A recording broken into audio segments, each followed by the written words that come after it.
Good evening to all of you.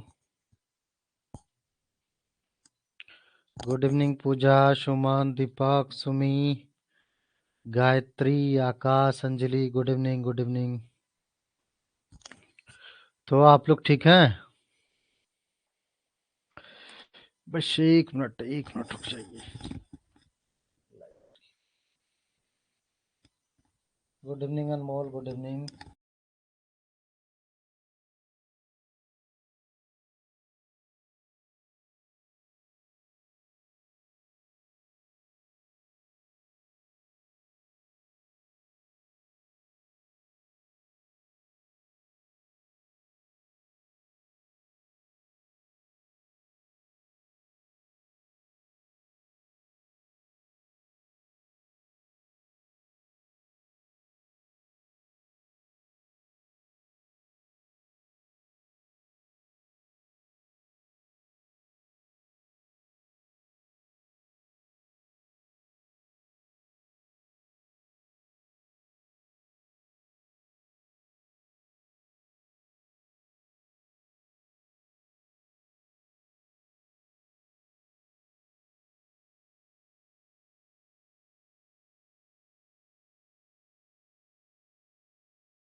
Good evening all of you. चलिए तो class start करते हैं हम लोग. तो कल तो जैसा कि आप लोगों को मिले हैं, आप लोगों ने तो सर से मिला, वीडियो सर से, विपिन जी से तो आप लोगों ने मिल लिया था.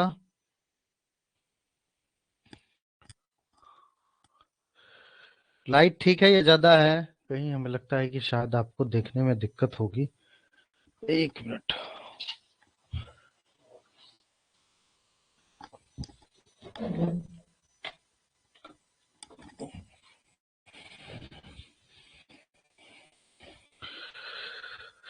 हम्म.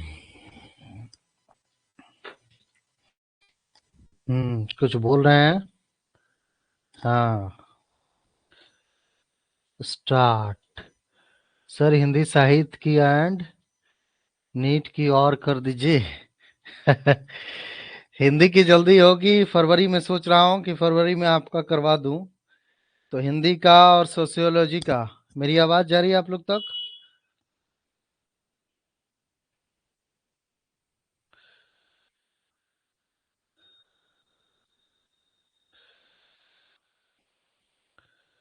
हिंदी और सोशियोलॉजी. हिस्ट्री का तो अभी थोड़ा टाइम लगेगा. तो हिंदी, सोशियोलॉजी और इकोनॉमिक्स का भी देखता हूँ. अगर स्टूडेंट ज़्यादा होंगे तो ऑप्शनल, चूंकि स्टूडेंट नहीं, नंबर ऑफ स्टूडेंट पेड तो डिपेंड करता है ना. हम्म. ठीक है, ठीक है.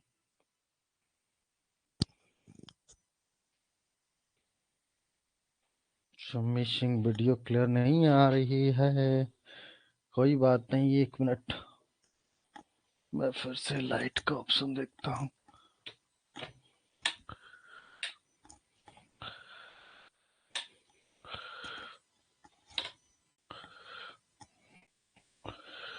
हमें लगता है अब दिक्कत नहीं होगा.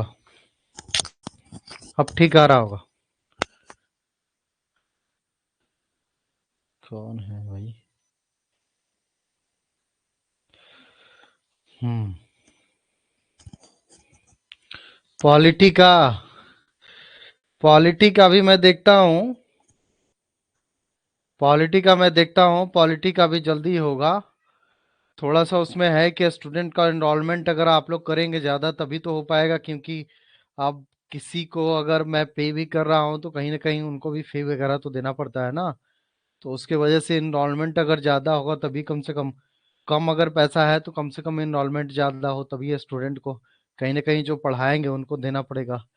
तो वो भी कहीं ना कहीं, हालांकि आपको एक और बात मैं बताऊं कि पॉलिटी के लिए तो कल जो विपिन सर आपके आए थे, तो उन्होंने भी बोला है कि पॉलिटी की कुछ चैप्टर्स जो है वो भी पढ़ाएंगे। ठीक है, तो आप लोग के लिए बहुत अच्छी खुशखबरी है कि पॉलिटी का कुछ क्लास जो है, जब पॉलिटी आपकी चलेगी तो पॉलिटी का कुछ सेक्शन जो है वो आपके विपिन सर लेंगे।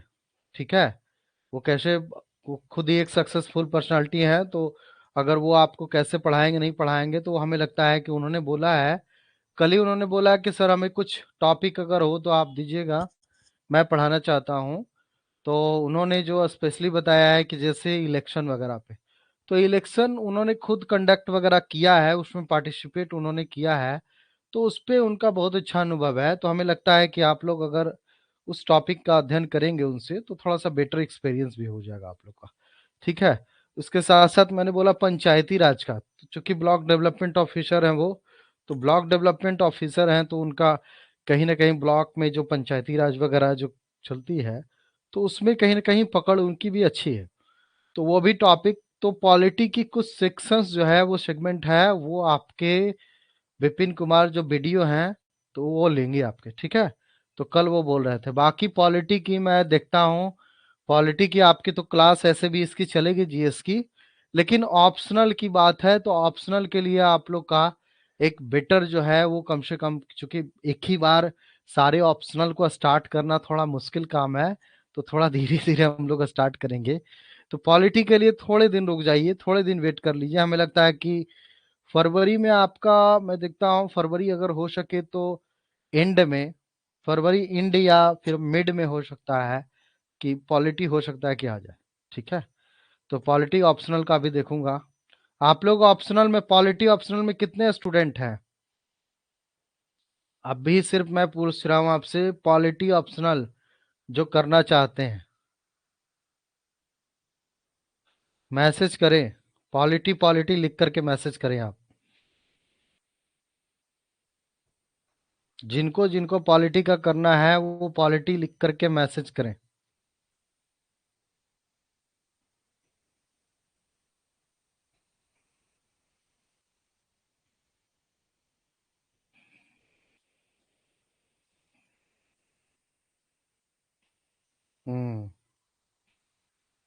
4 5।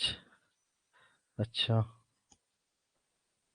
समेशिंग, तो एक मिनट आप लोग का मैं देख लेता हूँ।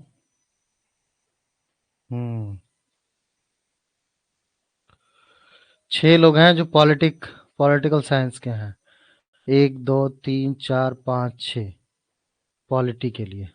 एक मिनट, 1 2 3 4 5 6। ठीक है, और कोई है?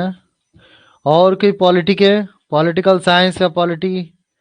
1 2 3 4 5 6, 6 स्टूडेंट हैं। ठीक है, पॉलिटी के बाद आप हिंदी साहित्य की बात कर रहे हैं, तो हिंदी वाले हिंदी लिखें। हिंदी जिनको ऑप्शनल करना है वो हिंदी लिखें। कितने स्टूडेंट इससे पता चल जाएगा। और भी स्टूडेंट दूसरे बैच में भी हैं तो उसमें भी देख लेता हूँ।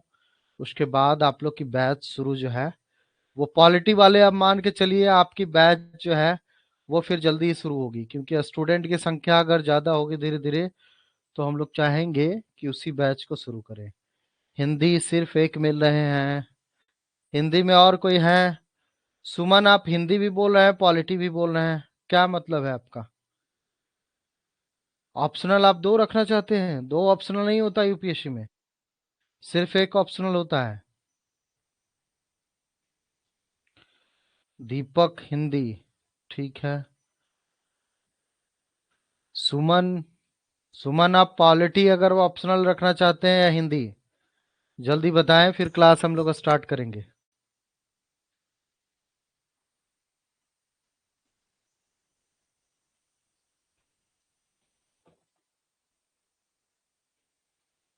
ठीक है, गायत्री भी हिंदी कर रही हैं, दीपक भी हिंदी कर रहे हैं। ठीक है, सुमन हिंदी, ठीक है। तो 5 स्टूडेंट पॉलिटी और 3 स्टूडेंट हिंदी हिंदी हिंदी हिंदी। एक दो तीन। ठीक है। अच्छा, अनमोल भी हिंदी रखना चाहते हैं, मनोरमा भी हिंदी रखना चाहते हैं। हिंदी लैंग्वेज की बात नहीं कर रहा हूँ, हिंदी साहित्य जो आपका ऑप्शनल चलेगा। तो 5 लोग, सबसे इजी सब्जेक्ट जो होगा वही। एक दो। अच्छा, आप मृत्युंजय जी आप डिसाइड कर लीजिएगा फिर। एक दो तीन चार पाँच। 5 लोग हिंदी के हैं और 5 लोग आपके पॉलिटी के। तो चलिए, हिंदी और पॉलिटी। इसके बाद किनका नंबर है? इसके बाद इकोनॉमिक्स। और एक और कौन सा बोल रहे थे आप लोग? पॉलिटी के तो स्टार्ट करवा देता हूँ, पॉलिटी और हिंदी। हिंदी का तो ठीक है, पॉलिटी का भी हो जाएगा। Sociology honours. Sociology honours. Socio honours. हाँ माही, ठीक है। और कोई?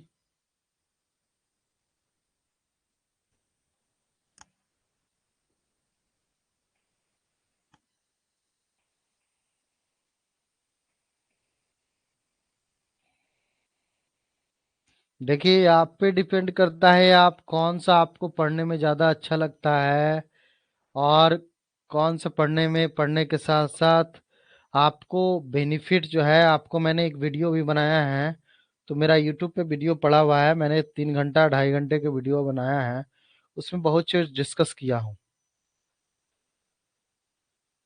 नीट का कर दीजिए, नीट का भी जल्दी ही होगा, टेंशन मत लीजिए। हाँ, तो सोशियोलॉजी में माही और अंजलि हैं। तो ठीक है, 2 लोग सोशियोलॉजी के हैं, तो सोशियोलॉजी का भी मैं करवा दूंगा। लेकिन सोशियोलॉजी के लिए अभी उनके पास थोड़ा सा वक्त की कमी है, टाइम की कमी है, इसी वजह से। आप चूंकि देखिए, अभी वो टाइम अगर स्टार्ट करेंगे सोशियोलॉजी का, तो 6:30 बजे शाम से स्टार्ट करेंगे, तो 6 से 8 तो इधर ही आपका क्लास चलता है।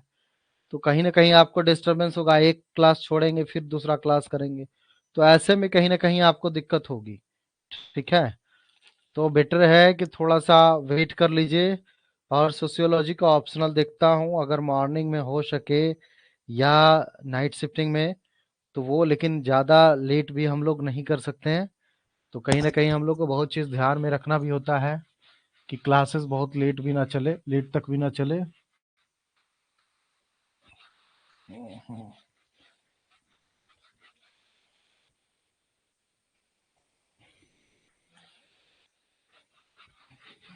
तो पॉलिटी और आपका हिंदी, हिंदी का तो जल्दी ही स्टार्ट हो जाएगा। पॉलिटी का भी प्रयास करता हूँ कि पॉलिटी का भी उनसे बोलता हूँ कि समय निकाल करके 2 घंटे का वो क्लास ले या 1 घंटे का, देखता हूँ पॉलिटी में कितना सिलेबस है। पॉलिटी वाले को एक फीचर ये है कि उनको जो है विपिन कुमार जो वीडियो हैं, उनसे भी कुछ शॉर्ट कुछ टॉपिक पढ़ने को मिल जाएगा। और भी अदर सब्जेक्ट के लिए देखता हूँ, कोई ऐसे टॉपर वगैरह होंगे, कोई अच्छे होंगे, तो उनको भी बोलूंगा ताकि आप लोग को थोड़ा और बेटर हो जाए। ठीक है, बताइए, कुछ और कहना है आप लोग को, कुछ बोलना चाह रहे हैं? जिनको ये कंफ्यूजन है, ये समझ लीजिए कि हाँ, कुछ बोलना चाह रहे हैं आप? हाँ बोलिए मृत्युंजय जी। जी मृत्युंजय जी बताइए। हाँ, good evening sir. Good evening, good evening. कह रहे हैं सर, आप थोड़ा बता दीजिए कि कौन अच्छा रहेगा, सब पूछता हूँ देखिए, क्योंकि ऑप्शनल में नहीं आपके पढ़ने के ऊपर है, आपको कौन नहीं, सा बेटर लगता है। ऐसे घुमावदार ना हो, जैसे घुमावदार का मतलब ज़्यादा। घुमावदार ना हो। हाँ, जैसे उसमें ये नहीं फंस जाए, तो हिंदी या पॉलिटिक्स में कौन अच्छा है? हिंदी और पॉलिटिक्स में कौन अच्छा है? दोनों अच्छे ही सब्जेक्ट, हम किसको बुराई कर रहे दोनों नहीं, अच्छे और सब्जेक्ट है। जैसे लैंग्वेज इजी हो उसका। लैंग्वेज इजी हो तो हिंदी अगर पढ़ना चाहते हो तो आप हिंदी पढ़ लीजिए, लिटरेचर ले लीजिए। ठीक है आवाज सर। भी नहीं आ रही है तो हिंदी, नहीं तो हिंदी लेना तो हिंदी ले लीजिए, नहीं तो अगर ज्यादा लगता है कि पॉलिटी लेना चाहे तो पॉलिटी में भी अच्छी है। क्योंकि पॉलिटी आप पढ़ते हैं और सामने देखते हैं, तो वो भी कहीं ना कहीं एंट होता है, तो हिंदी का भी इम्प्लीमेंटेशन है। तो कहीं ना कहीं पॉलिटी आप अगर लेंगे तो पॉलिटी के साथ बेनिफिट ये होगा कि पॉलिटी वाला आपका जीएस में भी काम आ जाएगा। पॉलिटी जी आप लेंगे तो जीएस प्री में भी काम आ जाएगा, मेंस में भी आपका काम आ जाएगा। ये ठीक है आपके सर। लिए बेनिफिट है। ठीक है। ठीक ठीक ठीक। ठीक है।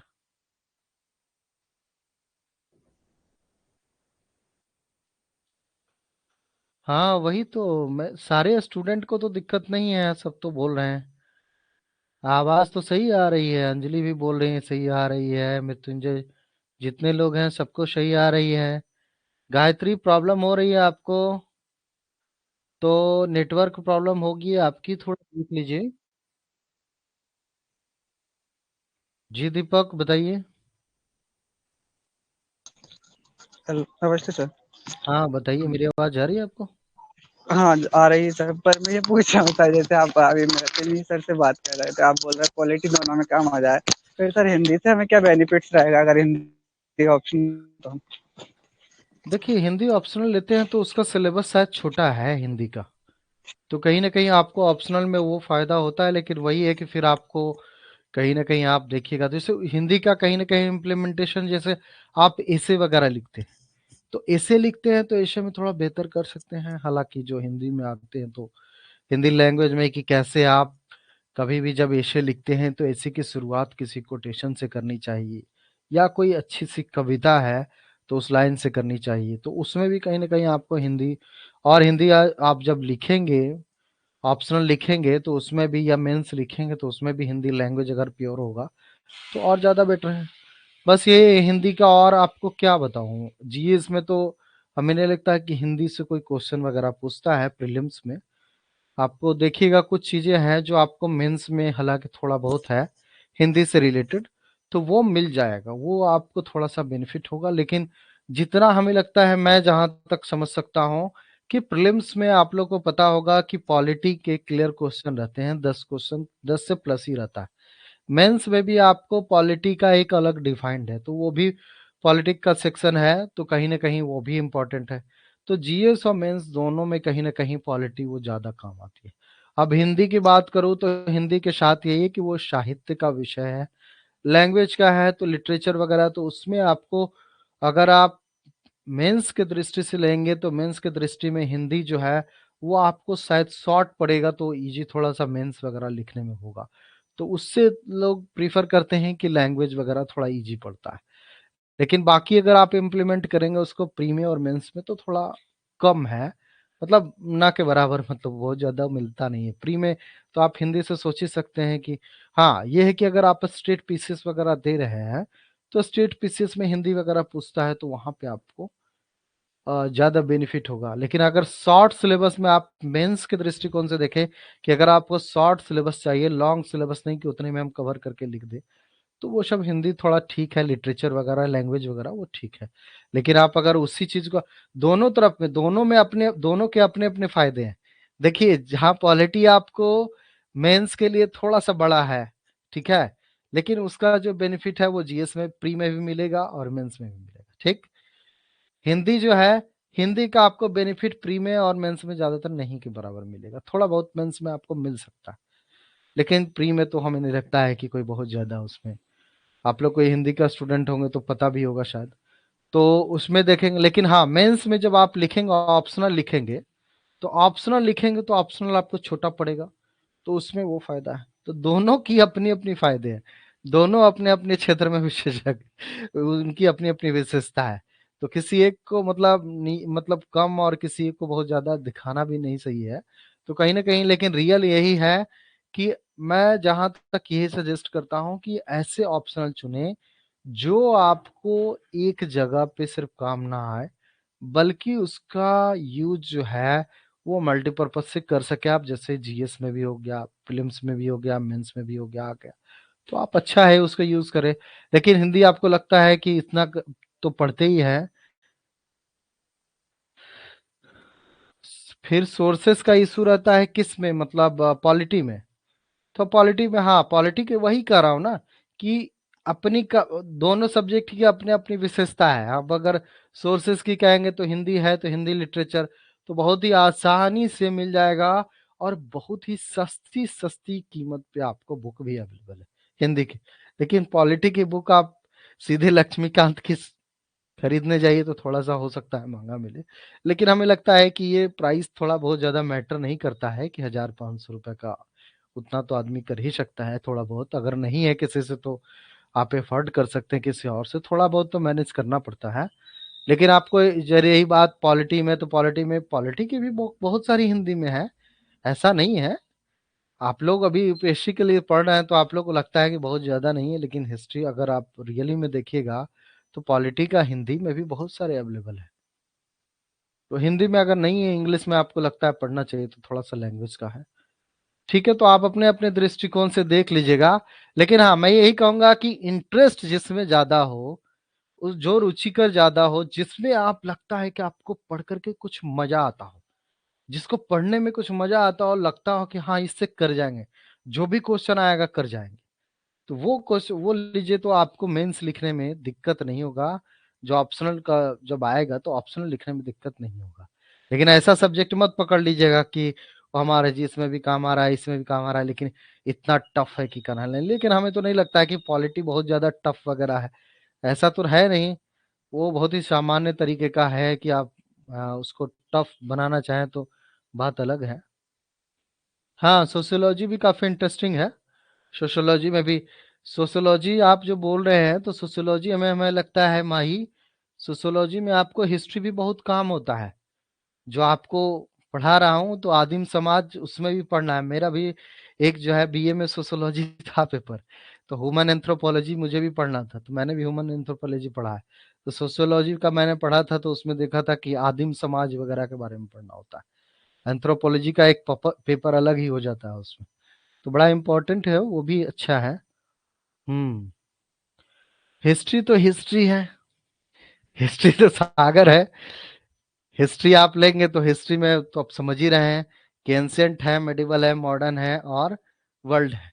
तो हिस्ट्री की एकदम अलग विशेषता है। वो आपको प्री में भी काम आएगा, मेंस में भी काम आएगा, इंटरव्यू में भी काम आएगा, जीवन के हर क्षेत्र में काम आएगा। जहां भी चले जाइए वहां कहेगा हिस्ट्री, शुरुआत करिए तो हिस्ट्री, हर चीज में हिस्ट्री। ठीक है, मोबाइल में सर्च करते हैं तो पहले से अगर 5 बार सर्च किए हुए हैं तो आपको लिखने की जरूरत नहीं, एक बार की हिस्ट्री। तो हर जगह इम्प्लीमेंटेशन होता है उसका, हिस्ट्री का। तो हिस्ट्री के लिए अगर कहें तो हिस्ट्री की अपनी विशेषता ये है कि हिस्ट्री ज्यादातर जो क्वेश्चन होता है वो स्टैग्नेंट होता है, मतलब स्थिर होता है। अगर आपको क्वेश्चन मिलेगा तो मौर्यन पीरियड अगर डिफाइंड है तो आपको मौर्यन पीरियड से ही मिलेगा। मौर्यन पीरियड में आप सोचेंगे कि मौर्यन पीरियड में बहुत कुछ नया हो जाए, बहुत चेंजेस हो जाए, तो वो नहीं पढ़ना है। जो चीजें लिखी जा चुकी है लगभग वही आपको पढ़ना है। थोड़ा बहुत कभी कभी चेंजेस होता है तो वो अपडेट मिल जाता है। ठीक है, तो स्टैग्नेंट है इसमें स्कोर, आप जो है ना, स्टैग्नेंट है तो आप क्या कर सकते हैं, अगर एक जगह स्थिर है तो आप उसको पकड़ करके जो उससे रिलेटेड क्वेश्चन आता है तो वो प्रीवियस क्वेश्चन देख करके आप अगर अटेम्प्ट करते हैं और बहुत सारे मतलब सही वे में पढ़ लेते हैं तो हिस्ट्री में स्कोर बहुत अच्छा कर सकते हैं। ठीक है, अभी पिछली जो टॉपर थी वो कौन से सब्जेक्ट से थी, हिस्ट्री तो थी। उसके पहले भी आप देखिएगा एक दो गो हिस्ट्री में ही आए हैं। तो कहीं ना कहीं और भी सब्जेक्ट से भी टॉपर होते हैं, लेकिन हिस्ट्री में मैं जहां तक मानता हूं कि हिस्ट्री ऑप्शनल लेने वाले को एक बड़ी फायदा ये है कि उसमें बहुत कोई बड़ा बदलाव नहीं होता। जो चीजें हैं बस आप उसको सही ढंग से पढ़ ले तो आराम से अच्छे वे में आप लिख करके आ सकते हैं और नंबर भी अच्छा पा सकते हैं। ठीक है, बस तरीका लिखने का होना चाहिए। हाँ, लिखने का तरीका बहुत सारी अलग अलग है। मैपिंग वगैरह से आप अगर लिखते हैं, सामान्य लोग लिखते हैं और आप लिखते हैं अगर मैपिंग के हिसाब से, तो कहीं ना कहीं वो ज्यादा बेटर हो जाता है। तो अभी मैं पढ़ाऊंगा तो इतना बार मैप बनाऊंगा कि आपको इंडिया का बनाना होगा तो बस ऐसे कर दीजिएगा तो अपने आप में इंडिया का बन जाएगा। ठीक है, तो भी शेप में तो थोड़ा बहुत ऐसे करके भी, तो एग्जामिनर को ये नहीं देखना होता है कि आपने बहुत अच्छे से इंडिया का मैप ड्रॉ कर दिया। ऐसा भी नहीं, आपने इंडिया का एक संकेत दे दिया कि हाँ इंडिया है। अगर वर्ल्ड है तो वर्ल्ड का आपने संकेत दे दिया तो उसको लगा कि हाँ वाकई में माइंड माइंड जो है वो इसका डेवलप है, क्योंकि वो मैप के थ्रू कुछ चीजें वो क्लियर कर पा रहा है। तो वो एक बड़ी मतलब अच्छी मानी जाती है। इसमें याद करने की जरूरत नहीं होती है, हिस्ट्री में बहुत याद करने की जरूरत नहीं होती है। वो पहले परंपरा था कि आपको अकबर मर गया, कब बाबर कब मरा, ये सब जो है वो युद्ध वगैरह वो सब बचपन में पढ़ना होता है स्कूल लेवल में। अब आप यूपीएससी में हैं, यूपीएससी के एग्जाम दे रहे हैं, तो आपको डेट वेट उतना नहीं पूछता है, आपको कॉन्सेप्ट समझना पड़ता है। आप अगर कॉन्सेप्ट समझे हैं तो कोई इशू नहीं होगा। ड्राई फैक्ट कुछ होता है तो वो हर सब्जेक्ट में मिलेगा।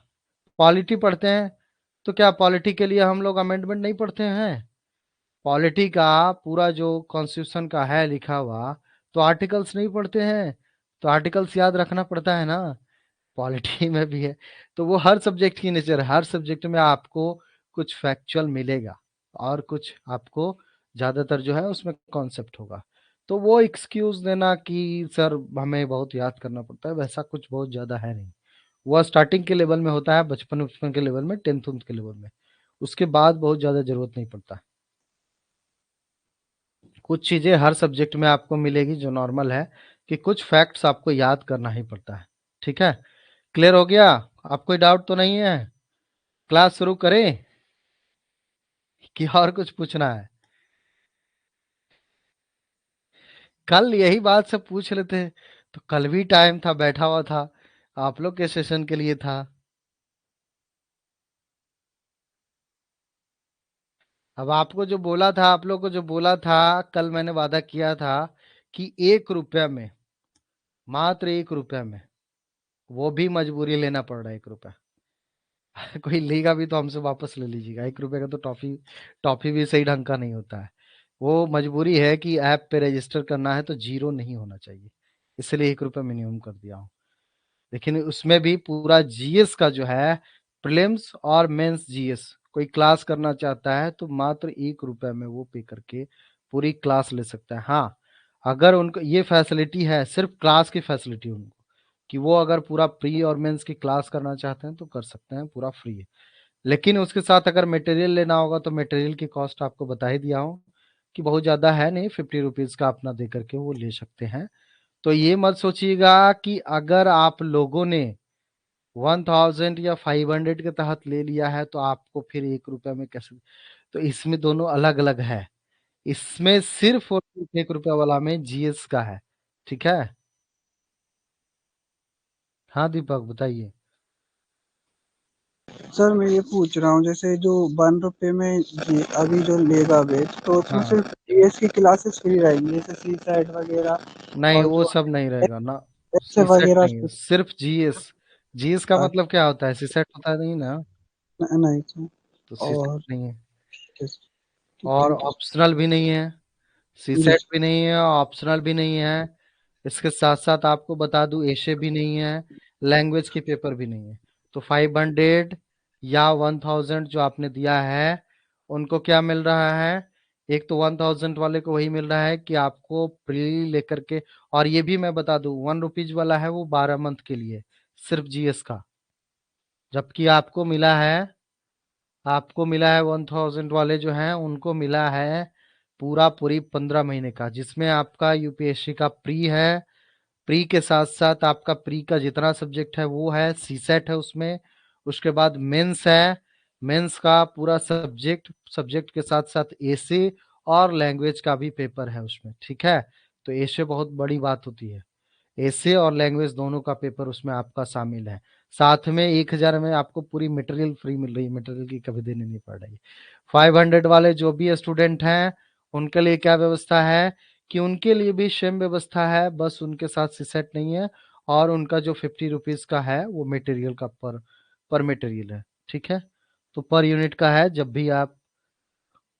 हाँ क्या हुआ सर, यूपीए के मैक्सिमम एज क्या होनी चाहिए?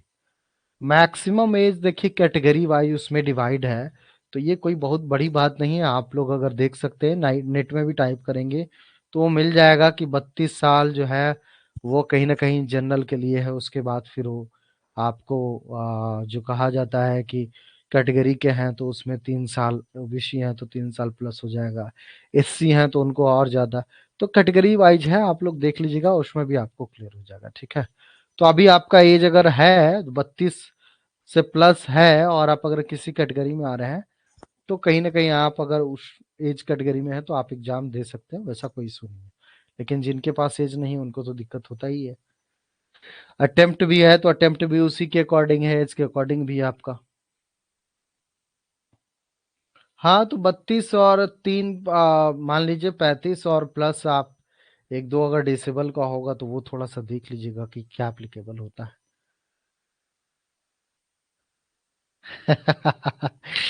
तो आप लोग स्मिसिंग क्या समझ रहे हैं? गायत्री गायत्री आपने क्या, इसीलिए तो बोल रहा हूँ कि जिन्होंने लिया है वो सबसे बेटर है, जिनको मिल गया सो मिल गया। ठीक है, अब आगे आने वाली जो भी रहेगी, अब ये मत समझिएगा कि मतलब जो है एकदम आप ही के जैसा होगा, नहीं। 1,000 वाले जिनको जो लिए हैं उनको पूरा यूपीएससी का प्री का, फिर सीसेट, फिर मेंस का पूरा जीएस, चारों पेपर, फिर एसे का पेपर और लैंग्वेज का पेपर इसमें शामिल है।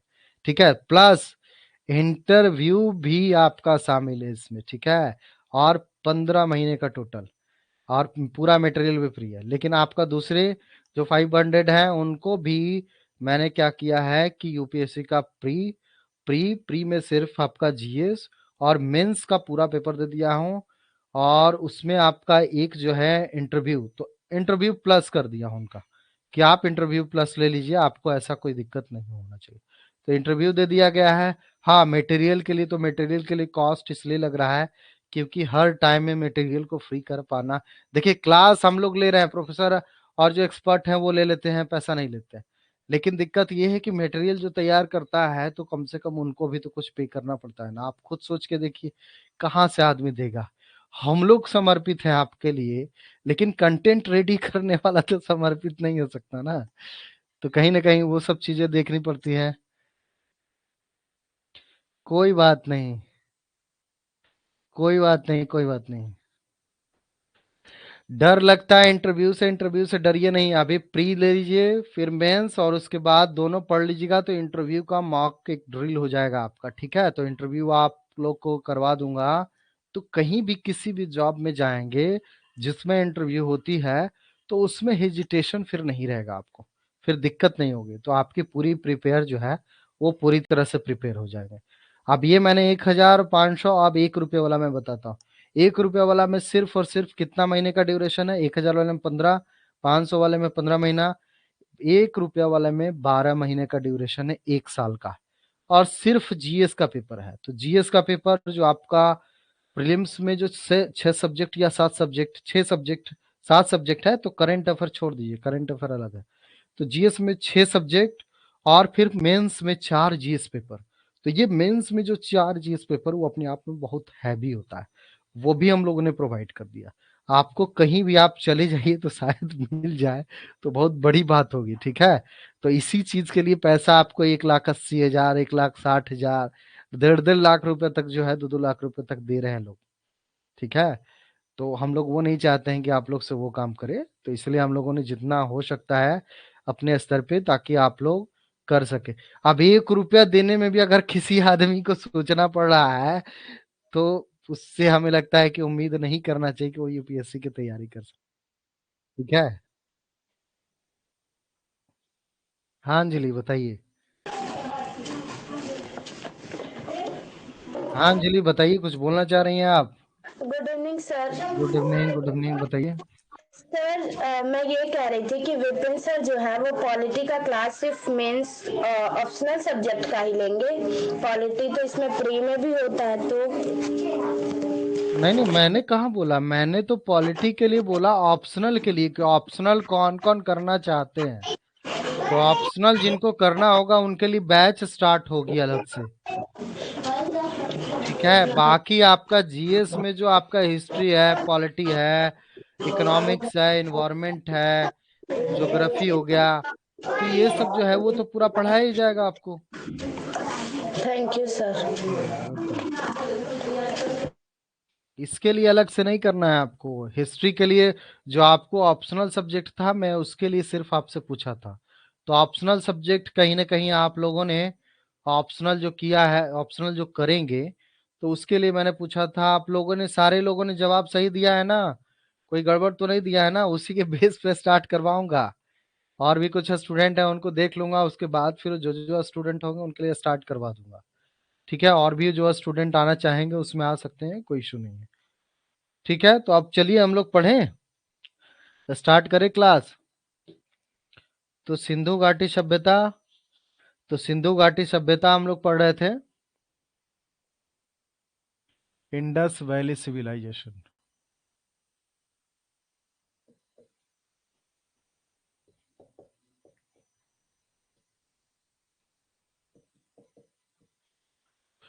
सिंधु घाटी सभ्यता।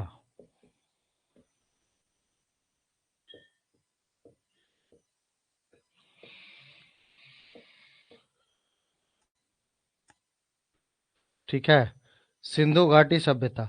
तो सिंधु घाटी सभ्यता में मैंने आपको बता दिया था कि आप विस्तार देखेंगे तो कैसा है इसका विस्तार। कहीं न कहीं त्रिभुजाकार आपको मिलता है। तो त्रिभुजाकार जैसे आप देखिएगा तो ऐसे देख सकते हैं, ये एकदम सेम शेप होगा। तो ये कहीं ना कहीं मांदा आपको मिल जाएगा, ऊपर में मांदा। और यहाँ क्या बताया था आपको, आप इधर ऊपर में अगर जाएंगे तो कश्मीर अगर मिल जाएगा, तो कश्मीर में मांदा, मांदा। दूसरा आपको बड़ा लिख देता हूँ थोड़ा,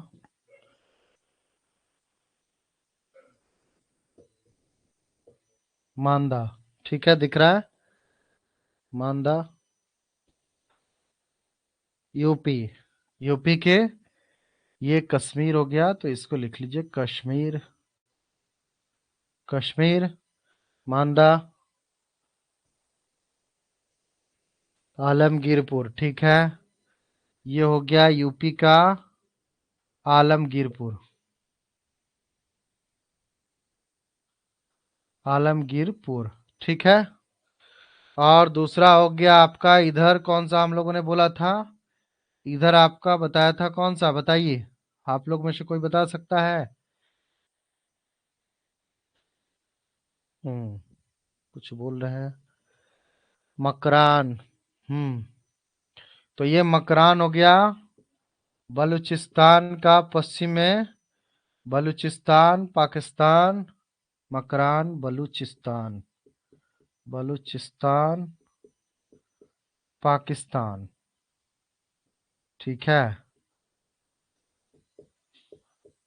इसको कई जगह पे आपको ये भी मिल जाएगा कि अगर आपको पूछे और इधर उधर अगर घुमाए, तो आप मकरान में ये भी कह दीजिएगा सुत कांगे डोर, सुत कांगे डोर, सुत कांगे डोर। ठीक है, तो ये सुत कांगे डोर। और एक आपका आ गया यहाँ पे नर्मदा, ये जो है आपका एमपी नर्मदा। तो नर्मदा दक्षिण में, और नर्मदा दक्षिण में इसके साथ साथ कहा जाता है दक्षिणोत्तर, मतलब सबसे साउदर्न में अगर चले जाएगा तो एमपी के सटा हुआ यहाँ पे आपको महाराष्ट्र का इलाका मिलेगा। ठीक है, तो महाराष्ट्र में ही कहा जाता है कि अगर ये इलाका है तो दैमाबाद या दाइमाबाद, दैमाबाद, दैमाबाद, तो दैमाबाद का इलाका है। तो पहला क्या हो गया आपका, उत्तर में कश्मीर में मांदा, उत्तर में कश्मीर में मांदा। दूसरा, उत्तर के बाद दक्षिण में अगर देखें तो दक्षिण में कहीं ना कहीं नर्मदा और आपका दैमाबाद। तो नर्मदा एक प्रकार से कहीं ना कहीं आपका एमपी, लेकिन वही आपको बह करके थोड़ा सा आगे बढ़ता है। तो ये कहा जाता है कि नर्मदा जो गोदावरी, एक सॉरी, दैमाबाद, तो दक्षिणतम बिंदु, जैसे कहा जाता है कि भारत का दक्षिणतम बिंदु क्या है, इंदिरा पॉइंट, जो कि डूब गया। ठीक है, तो वैसे ही इसका दक्षिणतम बिंदु के रूप में आपका दैमाबाद आता है। तो दैमाबाद आपका महाराष्ट्र के इलाका में हो गया। तो दैमाबाद हो गया उत्तर मांदा, दैमाबाद दक्षिणतम, नर्मदा भी आप कह सकते हैं दक्षिण में। फिर पूर्व में आप देख लीजिए, तो पूर्व में क्या हो गया, यूपी का आलमगीरपुर और पश्चिम का मकरान, जो कि बलूचिस्तान पाकिस्तान में अवेलेबल, पाकिस्तान में है। तो ये नॉर्थ हो गया, एन लिख लिए, ये हो गया साउथ, और हो गया ईस्ट, और इधर कौन सा हो गया, वेस्ट। ठीक है, यही है आपका।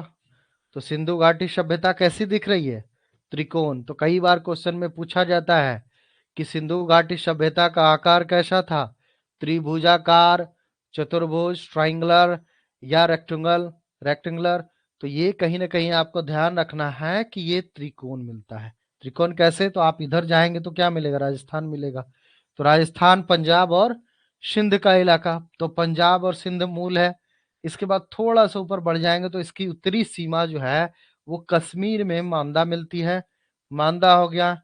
अब उसके जस्ट नीचे उतरेंगे तो कहाँ जाएंगे, उत्तराखंड होते हुए नीचे उत्तर प्रदेश में। तो उत्तर प्रदेश में मेरठ के आसपास कहा जाता है कि आलमगीरपुर है। तो मेरठ के आसपास जो आलमगीरपुर है वो पूर्वी सीमा हो गया। और दक्षिण सीमा में जो नर्मदा नदी है, दक्षिण सीमा नर्मदा नदी मानी जाती है। और दक्षिणतम, सबसे दक्षिणतम जो कहा जाए वो दैमाबाद को शिनाख्त किया गया है कि दैमाबाद इसका दक्षिणतम बिंदु होगा, जो कि आपका महाराष्ट्र में है। ठीक है, तो ये दैमाबाद साउथ में, उत्तर दक्षिण हो गया, पूर्व में आलमगीरपुर यूपी में, और पश्चिम में कौन सा हो गया, तो मकरान इलाका है।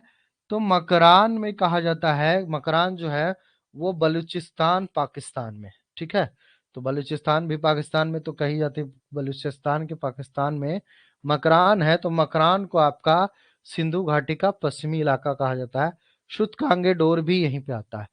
दाश्क नदी और कई और भी आपको पढ़ाऊंगा, तो उसमें भी कई बार नदी वगैरह के बारे में भी पूछ लिया जाता है।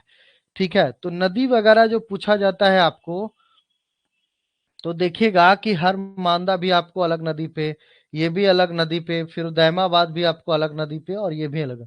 तो ये कहा जाता है, अभी जब मैं पढ़ाऊंगा तो पूरा हर नदी के बारे में भी कि कैसे कैसे कहाँ कहाँ कौन कौन नदी पे कौन कौन शहर, मूल मूल शहर बसा हुआ था, वो मैं बताऊंगा पूरा आपको।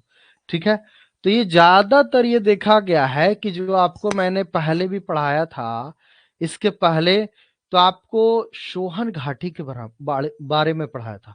सोहन नदी भी था, तो सोहन नदी के पास में ही बस्ती एक प्रकार से बसी थी। तो ये कॉमन रूप में पाया गया है कि ज्यादातर जो मानव बस्तियां बसी थी शुरुआत की, वो ज्यादातर कहीं ना कहीं नदियों के किनारे बसी। ठीक है, तो नदी के किनारे, चाहे वर्ल्ड की और भी आप देख लीजिए, तो वर्ल्ड की अगर मेसोपोटामिया की सभ्यता देखिएगा तो मिस्र की जो कही जाती है, नील वगैरह, नील नदी के किनारे, और भी उसमें बहुत सारी नदियां हैं।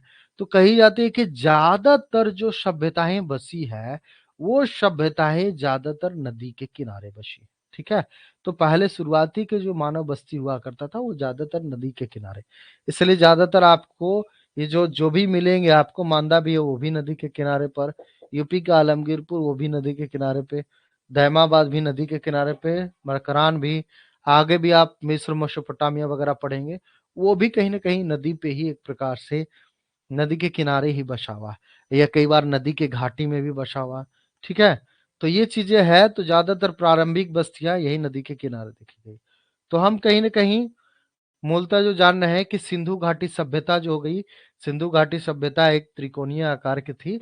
अब इसमें 12,99,600 वर्ग किलोमीटर में आपको बताया था कि ये इसका पूरा विस्तार है, 12,99,600 वर्ग किलोमीटर। ठीक है, वर्ग किलोमीटर।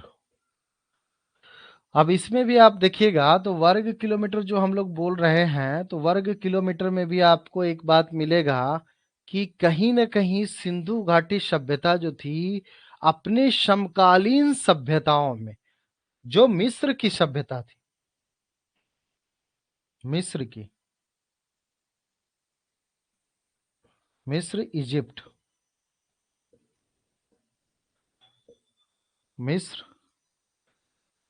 मिस्र और एक प्रकार से मेसोपोटामिया। ठीक है, मेसोपोटामिया, तो मेसोपोटामिया का आप लोगों ने सुना होगा नाम, मेसोपोटामिया। ठीक है। तो इन दोनों सभ्यताओं से कहा जाता है कि इन दोनों सभ्यताओं की तुलना अगर की जाए तो इन दोनों सभ्यताओं से बड़ी सभ्यता आपकी सिंधु घाटी सभ्यता थी।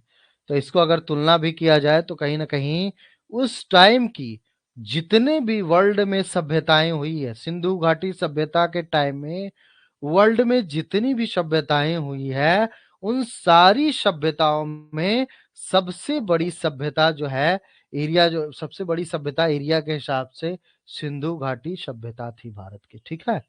तो वर्ल्ड में लार्जेस्ट एक आप कह सकते हैं कि उस टाइम के साथ में ये भी है कि अगर डेवलपमेंट भी देखें तो कहीं ना कहीं आपको मिस्र और मेसोपोटामिया ज्यादा डेवलपमेंट, आपको ज्यादा डेवलप्ड जो है वो कही जाती है कि सिंधु घाटी सभ्यता आपको मानी जाती है। क्यों? आपको मैंने बताया भी था कि कैसे एक प्रकार से इजिप्ट और मिस्र के मेसोपोटामिया में जो ईंट मिला है वो कहीं ना कहीं ईंट एक प्रकार से सूर्य की रोशनी में डायरेक्ट उसको सुखा दिया जाता था, यूज कर दिया जाता था, लेकिन वो कहीं ना कहीं अभी भी कच्चा था। लेकिन सिंधु घाटी की सभ्यता के लोगों का जो ईंटे का प्रमाण मिला है वो ज्यादातर पकी हुई ईंटों का प्रमाण मिला है। तो वो कहीं ना कहीं, और इसमें जो धातु कहीं ना कहीं ये आपको धातु नहीं, जबकि सिंधु घाटी सभ्यता में कांस्य युगीन धातु। तो धातु कैसे कही जाती, धातु कैसे बना? तो धातु में भी आप देखिएगा जो कॉपर के लिए कहा जाता है, तो कॉपर में आपको तांबा हो गया और टीन मिला करके, तो वो हो गया। साथ में कहीं ना कहीं इनके जो मकान, मेसोपोटामिया के जो मकान है वो एक तल्ला मिलेगा झोपड़ी टाइप का, लेकिन इनके जो है ना आपको तीन तीन तल्ला 3 स्टोरेज बिल्डिंग मिलती है, दुर्ग भी मिलता है। तो कहीं ना कहीं अभी हम लोग आगे बढ़ करके वही दुर्ग के बारे में पढ़ेंगे।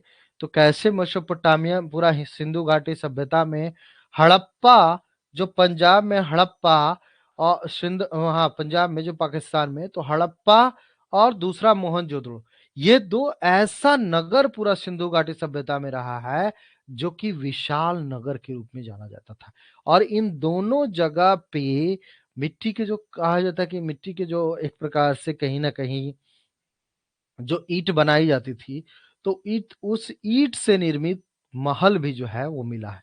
तो दोनों जगह पे आपको हड़प्पा में और मोहनजोदड़ो में, तो हड़प्पा और मोहनजोदड़ो को कहीं ना कहीं आपका सबसे बड़ा नगर, यही पूरी सिंधु घाटी सभ्यता में दो जगह को सबसे ज्यादा इंपॉर्टेंट स्थान प्राप्त है, एक हड़प्पा, दूसरा मोहनजोदड़ो। क्यों प्राप्त है? क्योंकि यहाँ पर दो नगरों में ऐसा लगता है कि ज्यादातर लोग मानते हैं कि दोनों लगता है कि राजधानी के रूप में डेवलप हुआ। तो अगर कहीं अगर डेवलपमेंट ज्यादा है तो उसको डेवलपमेंट के बेस पे कहीं ना कहीं कहा गया कि हड़प्पा जो है वो ज्यादा विकसित था और मोहनजोदड़ो काफी ज्यादा विकसित। ये दोनों ही सिंधु घाटी सभ्यता में ज्यादा विकसित है। ऐसे तो मैंने आपको बताया है कि सिंधु घाटी सभ्यता का टोटल 2800 प्लेस जो है, 2800 प्लेस मिला है।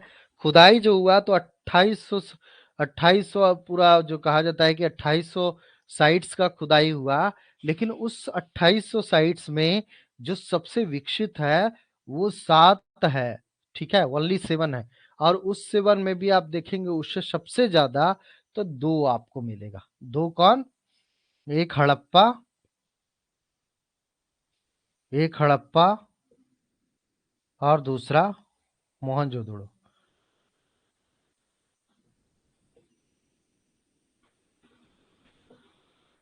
ठीक है, हड़प्पा और मोहनजोदड़ो। चलिए अब मोहनजोदड़ो और हड़प्पा के बारे में तो कहीं ना कहीं अब इतना आपने जान लिया। तो ये इसका स्टार्टिंग था। अब हम लोग जानते हैं कि वाकई में पूरी सिंधु घाटी सभ्यता में अगर हम लोग पढ़े तो मोहनजोदड़ो को पढ़े तो मोहनजोदड़ो एक वाकई में एक विशाल नगर के रूप में कहा जाता है कि वहां में एक महल भी मिला है, और महल के साथ साथ स्नानागार की जो कही जाती है वो स्नानागार भी मिला है। तो वो कैसे बना और बनाने के साथ साथ क्या उसका यूजेज होता था, तो उसके बारे में कहीं ना कहीं हम लोग जानेंगे कि हड़प्पा से और मोहनजोदड़ो से क्या क्या मिला है, जो कि आपके इम्पोर्टेंट है एग्जाम के लिए। ठीक है, तो जो आपका यूपीएससी का मेंस में भी पूछा जाता है, तो मेंस में नगर योजना प्रणाली पे आपको पूछ दिया गया है क्वेश्चन कि कहीं ना कहीं नगर योजना प्रणाली किस प्रकार से हड़प्पा सभ्यता की विकसित थी, उसकी किस प्रकार से नगर की योजनाएं बनाई गई थी, कि उसका नगर जो है, हर एक नगर दूसरे नगर को काट करके जो रोड होती थी, एक रोड जैसे ही कटता था तो उसका एक नगर भी एक ब्लॉक बन जाता था। ठीक है। और उसकी जो एक प्रणाली, पूरी प्रणाली थी, पूरा जो सीवेज का सिस्टम था, उस सीवेज का सिस्टम कितना विकसित था, तो उसके बारे में हम लोग पढ़ेंगे। तो आपका मेंस में भी और प्री में भी कई बार काम आता है।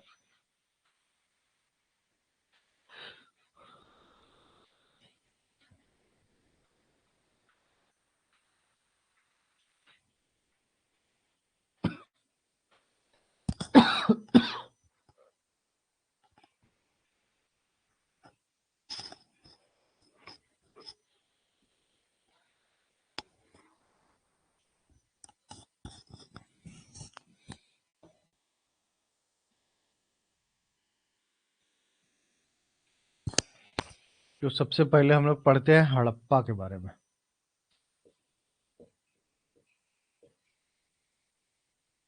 हड़प्पा पूरी आपकी जो सिंधु घाटी सभ्यता है, उस सिंधु घाटी पूरी सभ्यता में हड़प्पा जो है एक प्रकार से बहुत इंपॉर्टेंट नगर है। अब उस हड़प्पा इंपॉर्टेंट नगर क्यों है, तो हम लोग अगर इसके बारे में अगर जाने तो आपको पता चलेगा। एक मिनट, बैटरी।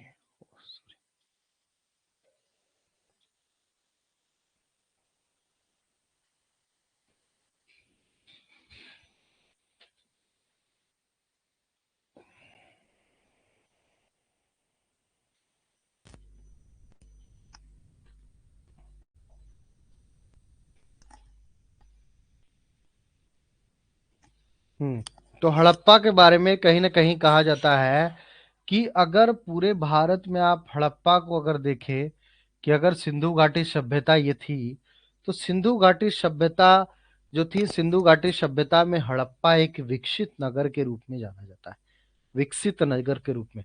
तो ये जो पंजाब का इलाका है, तो पंजाब में कहा गया कि पश्चिमी पंजाब जो है वहां हड़प्पा देखने को मिलता है। तो वहां हड़प्पा मिला। हड़प्पा की खुदाई सबसे पहले किसने किया था, ये तो पता ही होगा आपको। बताइए आप लोग। हड़प्पा, हड़प्पा के बारे में, हड़प्पा की खुदाई किसने किया था सर्वप्रथम।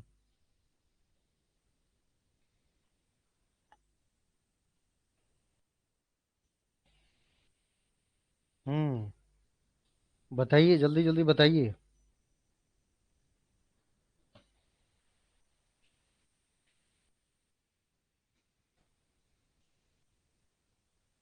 हाँ अंजलि बताइए, पढ़ा तो चुका हूँ। Good evening, good evening. बताइए। 1921 में दयाराम साहनी। 1921 में दयाराम साहनी। गुड, ठीक है, ठीक है, ठीक है। Thank you sir. वेलकम।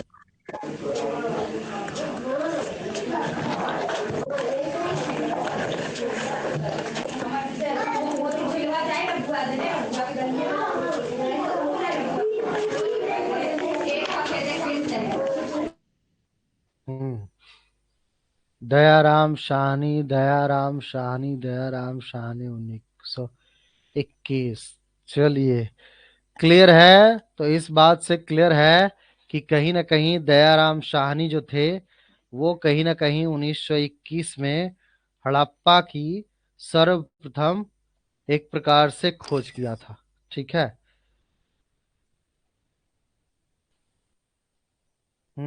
ठीक है। तो हड़प्पा 1921 में सर्वप्रथम खोज हुआ, दयाराम साहनी ने किया, दयाराम साहनी ने। लेकिन इससे पहले भी कुछ प्रमाण जो है इनका मिलता है।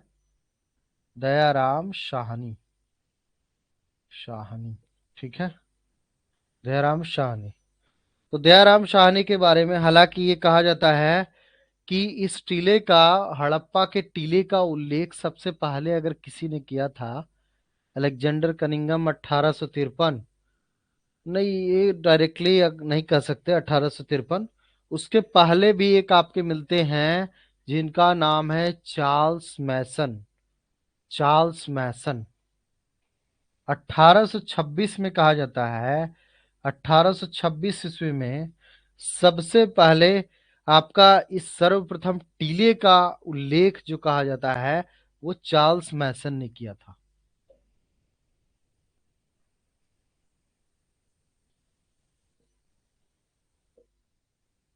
चार्ल्स मैसन ने, ठीक है। तो चार्ल्स मैसन के बारे में कहा गया कि 1826 में सर्वप्रथम हड़प्पा का जो टीला था, तो टीले के बारे में बताने का काम जो है वो चार्ल्स मैसन ने किया था। उसी चीज को आगे चल करके कहा जाता है कि 1853 ने कनिंघम ने देखा था। जनरल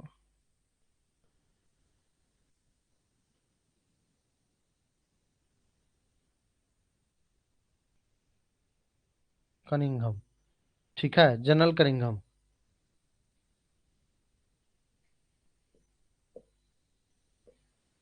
तो 1853 में कहा जाता है कि कनिंघम ने एक प्रकार से 1826 में पहले हड़प्पा को, चार्ल्स मैसन ने एक प्रकार से उसके टीले को देखा। उसके बाद जो ऑब्जर्व किया था वो कहीं ना कहीं कनिंघम ने किया था।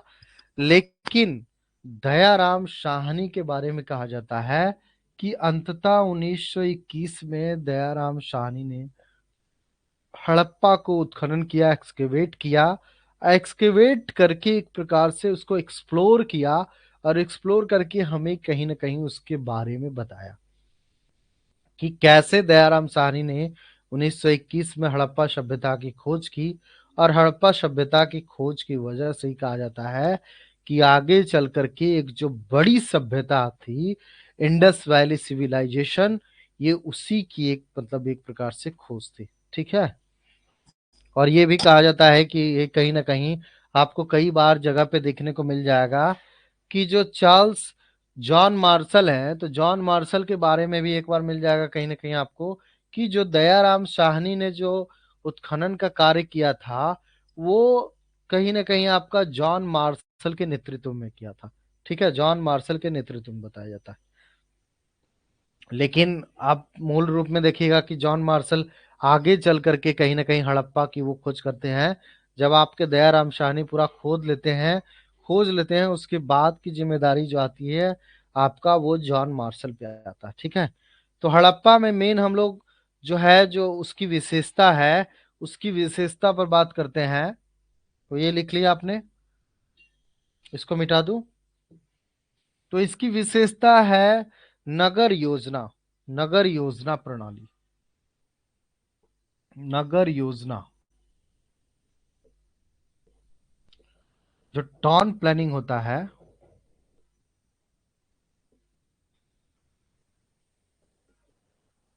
टाउन प्लानिंग, ठीक है। तो टाउन प्लानिंग का काम जो है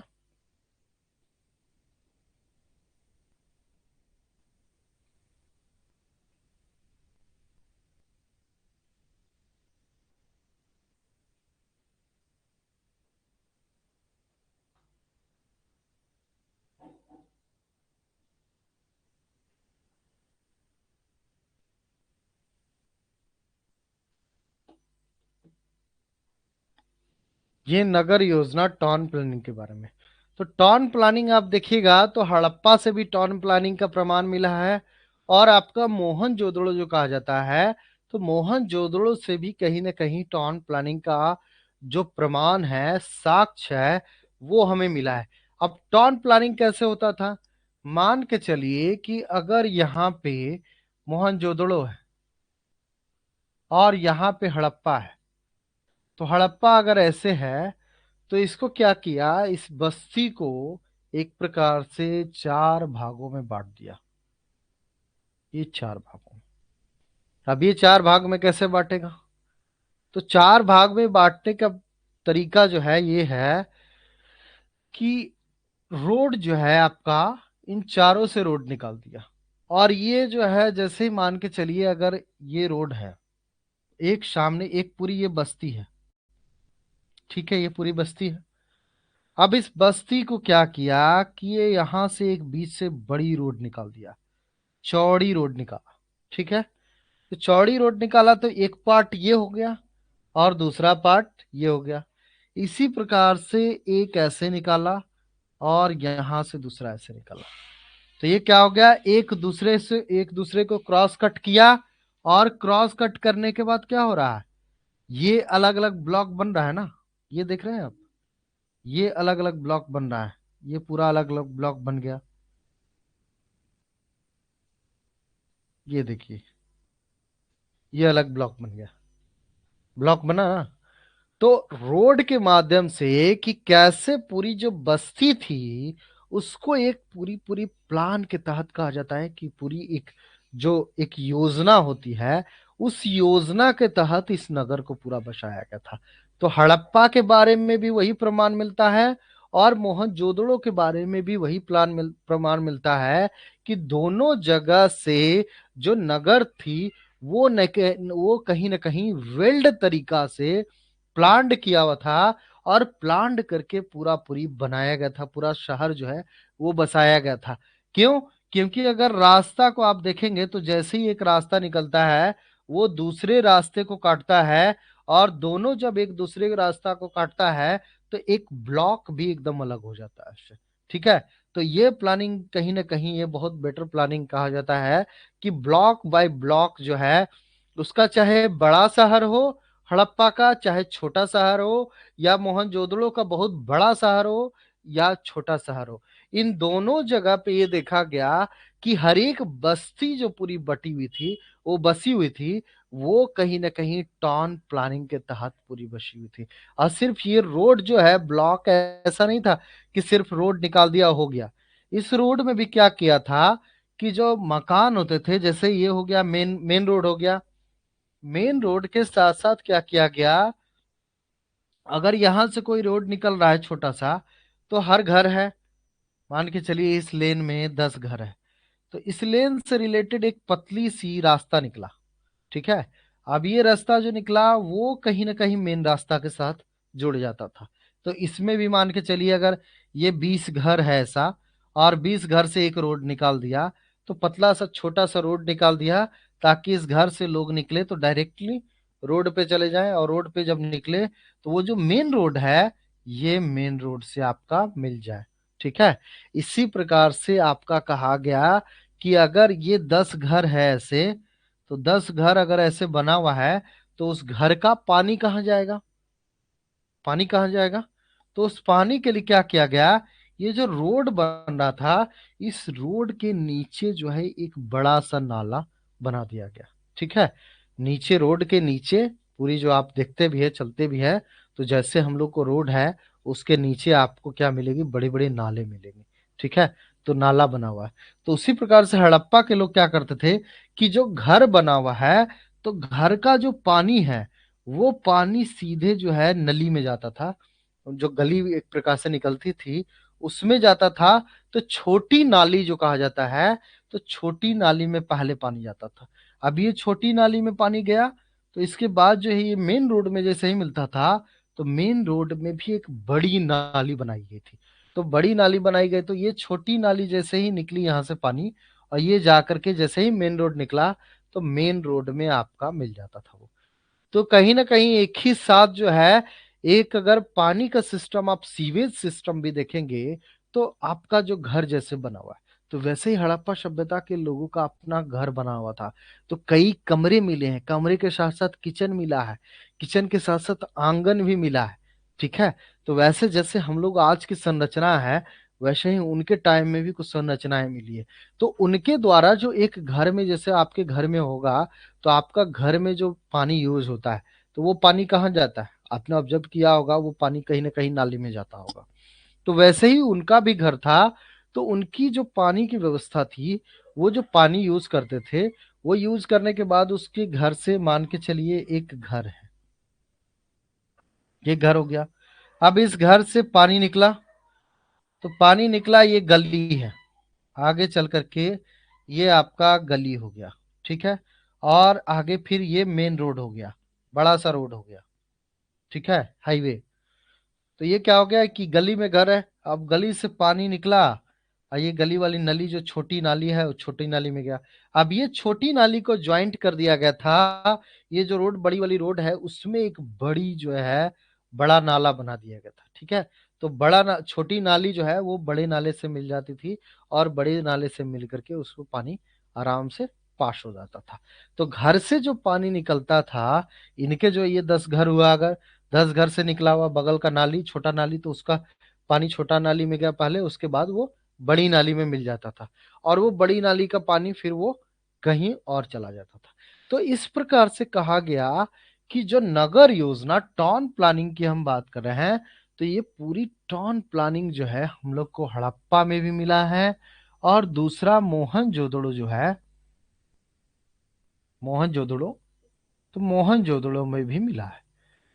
तो ऐसा तो नहीं ना कि वो एलियन थे, वो भी तो हम ही लोग के जैसे थे, हम ही लोग के पूर्वज थे। तो जैसे आज हम लोग यूज कर रहे हैं, इतिहास में यही है, इतिहास बहुत ज्यादा आप उसको पढ़ेंगे कि नगर योजना में क्या क्या था, ऐसे था वैसे था, तो बहुत याद करना पड़ेगा। याद बात मत करिए, समझिए सीधा कि आपका घर का पानी है वो कहाँ जाता है, सीधा जो है वो छोटी नाली में जाती है।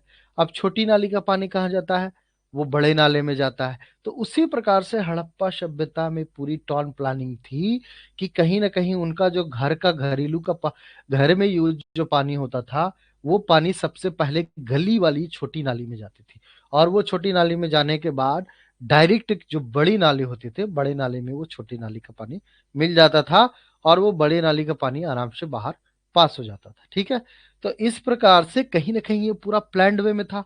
अगर प्लान्ड वे में नहीं होता तो हम क्या कहते, हड़प्पा सभ्यता के लोग जैसे तैसे रहते थे, तो हमें उसका बहुत ज्यादा क्या कहते, इनको डेवलप कहते। लेकिन कहीं ना कहीं अगर कोई गवर्नमेंट, ऐसा तो कई बार कहा भी गया है कि हो सकती थी कि कोई गवर्नमेंट भी हो वहां पे, लेकिन कंप्लीटली ये अभी तक, चूंकि उनका जो है वो अभिलेख है, वो अभिलेख कंप्लीटली पढ़ा नहीं जा सका है, इसलिए हम लोग गवर्नमेंट वगैरह के बारे में तो नहीं कहते हैं। लेकिन फिर भी जो टाउन प्लानिंग ये हमेशा जो पूरा पूरी प्लान्ड वे में मिल रहा है, तो प्लान्ड वे में मिलने के वजह से कहा जाता है कि कहीं न कहीं हड़प्पा सभ्यता के लोग काफी विकसित थे, क्योंकि मॉडर्न टाइम में आ करके हम लोग टाउन प्लानिंग की व्यवस्था कर रहे हैं।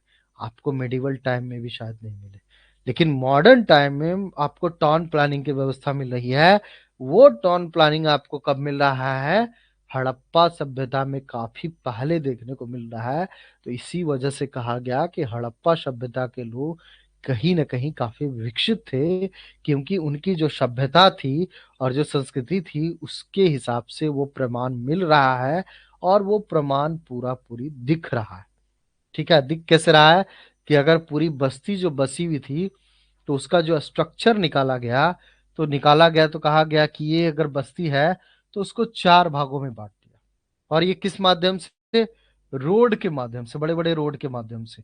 ठीक है, और इस ब्लॉक में जितने घर हैं, इनके जो पानी आएंगे छोटी नाली में पहले जाएगी, और इनकी पानी छोटी नाली में निकल करके बड़े नाले में चला जाएगा। ठीक है, और इनकी अगर रोड है, तो रोड अगर व्यवस्था देखेंगे, तो अगर ये गली से निकलेंगे, घर से निकले तो गली में जाएंगे, गली के जाने के बाद छोटा रास्ता, और छोटा रास्ता ही पूरा आपको मेन रास्ता में, बड़ी रास्ता जो जो चौड़ी रास्ता होती है हाईवे वगैरह, उस टाइप की रास्ते में वो मिल जाता था। तो कहीं ना कहीं वेल्ड प्लान है। तो इसीलिए कहा गया कि हड़प्पा और मोहनजोदड़ो दोनों जगह से हमें टाउन प्लानिंग पूरी पूरी व्यवस्था मिली है। ठीक है, तो अभी आपको कहिए तो मैं दिखाता हूँ, कुछ आप देख लीजिए, फिगर आपको पता चल जाएगा।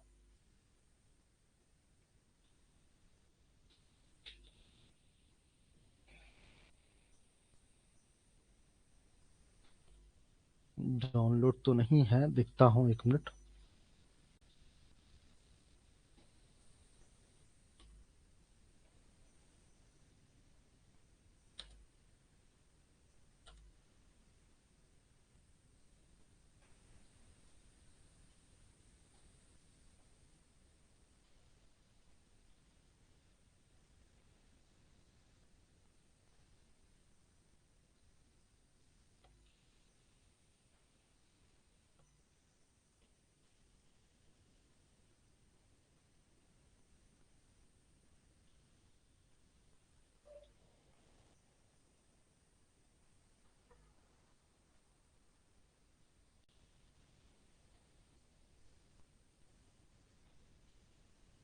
हम्म,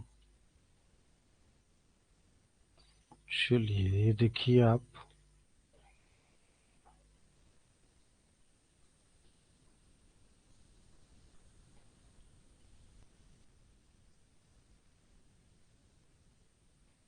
तो ये आपको अगर दिख रहा है,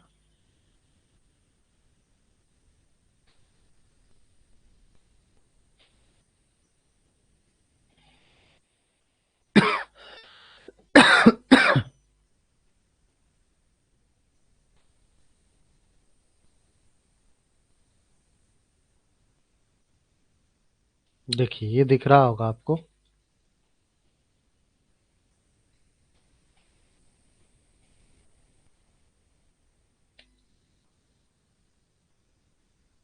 देखिए साफ साफ लिखा हुआ है, ये ग्रिड पद्धति है। The arrangement of the houses in the city followed the grid system, straight lines which are parallel और परपेंडिकुलर। ये जो है आपको दिख रहा है कि कैसे एक घर है। ये तो जलाशय का पूरा पूरा आपको दिखाया गया है, लेकिन आपको ये जो देख रहे होंगे, ये पूरी जो ब्लॉकेज दिख रही है, ये कहीं ना कहीं घर का प्रमाण मिलता है। ठीक है, ये आपको छोटी सी गली है, ये छोटी सी गली जो है वो बड़ी रास्ते जो है आगे चल करके आपको एक बड़ा रास्ता मिलेगा, तो वो बड़ी रास्ते में मिलता है। इसी प्रकार से और भी जो बड़ा रास्ता होगा उसमें फिर मिलेगा। इसी में कहा जाता है कि ये जो पूरा घर आपको, ये जो घर देखेंगे आप, ये मूलतः आप घर देख लीजिए, ये हमें लगता है कि ये ज्यादा इंपॉर्टेंट आपको दिखेगा। ये पूरा घर का सिस्टम बना हुआ कि कैसे आपको कमरे हैं, कमरे के साथ साथ किचन और वॉशरूम वगैरह ये जो है पूरा आपको मिल रहा है। तो कहीं ना कहीं उनका जो घर वगैरह है वो भी पूरा पूरा आपको सिस्टमेटिकली बना हुआ था। यहां तक कहा जाता है कि घर का दरवाजा डायरेक्टली गली में नहीं खुलता था, उनका साइड में खुलता था, ताकि कोई भी गली से आए तो उसको डायरेक्टली घर का मतलब आंगन ना दिखे। तो दरवाजा कहीं ना कहीं खोला जाता था, लेकिन गली जो है डायरेक्टली सड़क पे उनको नहीं खोला जाता था। एक ये भी कहा गया है, जो ये है जिससे आप देखिएगा तो डायरेक्टली ये गली है, इसमें डायरेक्टली नहीं खोला जा रहा। यहाँ पर से कहा गया जो पानी वगैरह निकलता था, तो ये एक नाली जो है, छोटी सी नाली, उसी नाली के थ्रू आपका ये जो गली वाली है, तो इसी के नीचे बनी हुई रहती थी, इसी में आपका पूरा पानी जाता था। आगे चल करके एक बड़ा रास्ता, कहा जाता है कि बड़ा रास्ता मिलता है, तो उसमें एक बड़ी नाली होती है, तो उस बड़ी नाली में यही छोटी नाली वाली पानी जो है वो ट्रांसफर हो जाता था। ठीक है, रोड भी आप देखेंगे कि रोड भी कैसे मिल रही है आपको, कि एक सीधा आपको रोड मिल रहा है, तो ये पतली रोड है, ये छोटी सी गली वाली रोड है, लेकिन इसी के बाद आप देखिएगा तो ये बहुत बड़ी रोड जो है आपको मिलेगी। तो कहीं ना कहीं ग्रिड सिस्टम जो कहा जाता है कि एक कोन जो है दूसरे कोन को काटते हुए, और पूरी जैसे ही कोन बांटता था तो वो कहीं ना कहीं उस बस्ती को पूरा ब्लॉक सिस्टम से, मतलब एक ब्लॉक में विभाजित कर देता था। ठीक है, तो ग्रिड पद्धति पे कहीं ना कहीं पूरा पूरी ये प्रणाली इसका जो है हड़प्पा सभ्यता पूरा बसा हुआ था। देखिए साफ लिखा हुआ, the street and roads divided the city into rectangular block. ठीक है, तो स्ट्रीट आपको बोला, और रोड जैसे आपको एक ऐसे बताया था, एक रोड हो गया और आपका ये रोड हो गया। ये पूरा कैसे बांटा था, इसमें आपको मैंने अभी दिखाया था बना करके पूरा आपको। इसी में आप ये देख लीजिए, the city was provided with an excellent cross drainage system. तो ये पूरा का पूरा ड्रेनेज सिस्टम के बारे में, each house had its own drainage and soak pit which was connected to the public drainage. ठीक है, ये समझ रहे हैं कि आप छोटा सा एक नाली है, वो कहीं ना कहीं वो बड़े वाले नाली में आपका जाकर के मिल जाता था। ब्रिक लेन, पूरा जो ड्रेन सिस्टम बनाया गया था वो ब्रिक से, पूरा जो ईंट है, तो ईंट भी कैसा है, ईंट भी आपका कहीं ना कहीं आप देखेंगे कि ईंट भी पका हुआ ईंट है। और साथ में ये भी कि नाली अगर जाम ना हो, तो नाली को जाम ना हो उसके लिए कहीं ना कहीं एक छोटी छोटी होल्स जो बना दी जाती थी, तो छोटी छोटी होल्स कई जगह पे बना दिया जाता था कि अगर उसमें कुछ जाम आए, तो जाम आए तो उसको एक छोटे से पत्थर से, कहा जाता है कि ढप दिया जाता था। तो उस पत्थर को उठा करके फिर उसको साफ कर दिया जाता था, ताकि उसकी जो उसमें फ्लो है वो बना रहे और कचरा उससे पूरा निकल जाए। तो ये देख रहे हैं, तो पूरी की पूरी the Indus people had a perfect underground drainage system, ये पूरा पूरी क्लियरली ये भी बोल रहा है। तो कहीं ना कहीं आप देखेंगे कि इतना मतलब इतना बेहतरीन तरीके से बनाया गया था कि उसका जवाब नहीं, मतलब इतनी विकसित तरीके से पूरी बनी हुई थी सिस्टम कि उसका कुछ कहा नहीं जा सकता। तो इसीलिए कहा जाता है ना कहीं हड़प्पा सभ्यता के लोगों ने इतना विकसित जो है अपने आप को ऐसा बनाया था, ऐसा पूरा सभ्यता बनाए हुए था कि ड्रेनेज सिस्टम आज भी कहीं ना कहीं उसके ड्रेनेज सिस्टम हम लोग के लिए सबक है, सीख देता है। साथ में कहीं ना कहीं आपका रोड वगैरह है वो जो बनाया है वाकई में कि कैसे रोड बना करके एक बस्ती को ब्लॉक में जी विभाजित कर देता था। तो आप ये देख सकते हैं, ये जो है आपका स्नानागार है, विशाल स्नानागार, ये मिला है आपका मोहनजोदड़ो से। ठीक है, तो सार्वजनिक स्थल, ये सार्वजनिक वॉशरूम के मतलब एक प्रकार से कहा जाता है कि सार्वजनिक स्नानागार है। तो ये इसमें आप देख भी सकते हैं, लिखा हुआ है स्विमिंग पूल का टाइप का जो है आपको, there is a huge swimming pool with galleries and rooms on all four sides. तो ये आप देखेंगे ये जो है अगर इसमें पानी पूरा भरा हुआ है तो पानी पूरा भरा हुआ रहता होगा तो ये स्नानागार, ये सीढ़ी से उतरे और सीढ़ी से उतर करके उसके बाद स्नान कर सकते थे।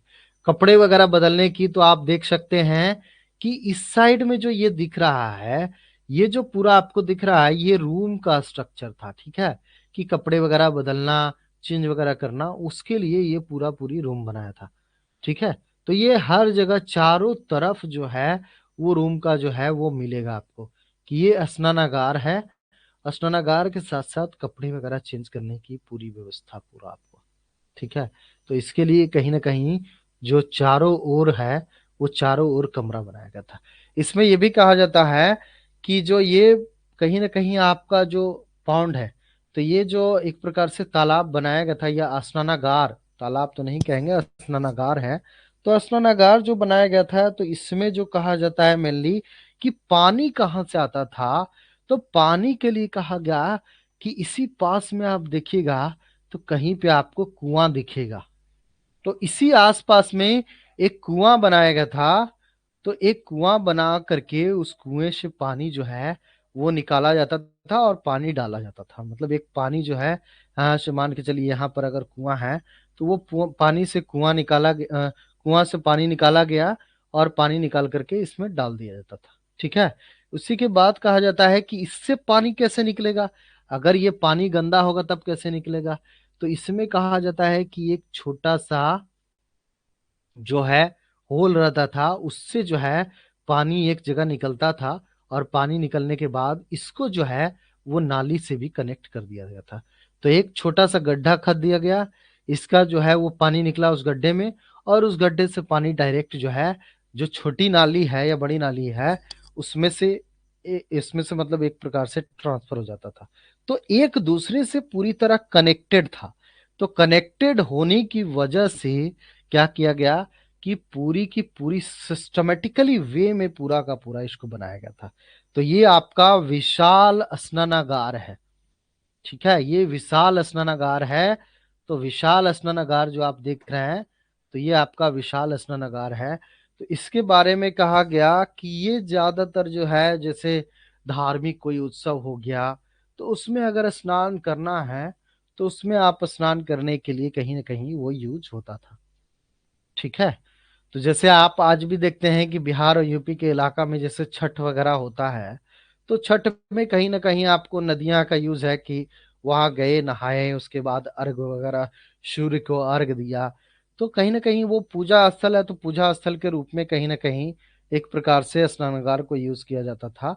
तो ऐसे ही आपका ये जो है सार्वजनिक कहा गया कि सार्वजनिक सभी लोग जब पब्लिक मिल करके एक प्रकार से कोई त्योहार वगैरह होता था, उस त्योहार में जहाँ पे नहाने का सिस्टम वगैरह था तो उसी को लेकर के ये बड़ा स्नानागार बनाया गया था ताकि सार्वजनिक रूप से लोग नहा सके और नहा करके पूजा वगैरह कर सके। हालांकि इसके बारे में कंप्लीट जानकारी अभी भी हिस्टोरियन देने से बचते हैं क्योंकि हम लोग के पास ये पूरा देखिए आप, ग्रीनरीज के बारे में बताया। ये अन्नागार, जो विशाल अन्नागार है, ये विशाल अन्नागार, तो अन्नागार का प्रमाण हमें जो मिला है वो कहीं ना कहीं आपका हड़प्पा से मिला है। तो यह आप अन्नागार के बारे में भी देख सकते हैं।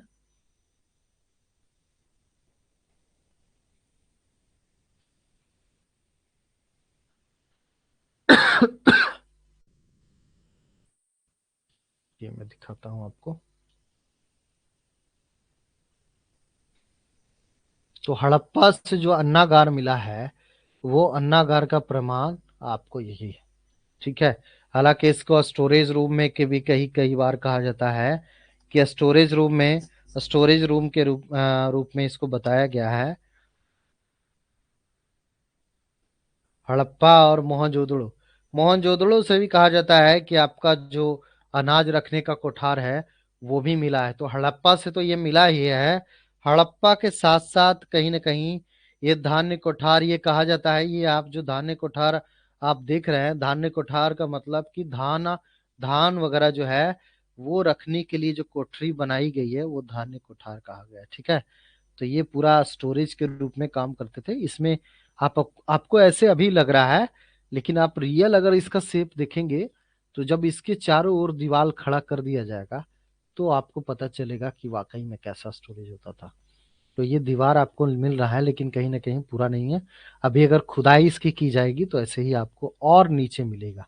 तो ये पूरी अन्नागार के रूप में इसको यूज किया गया है।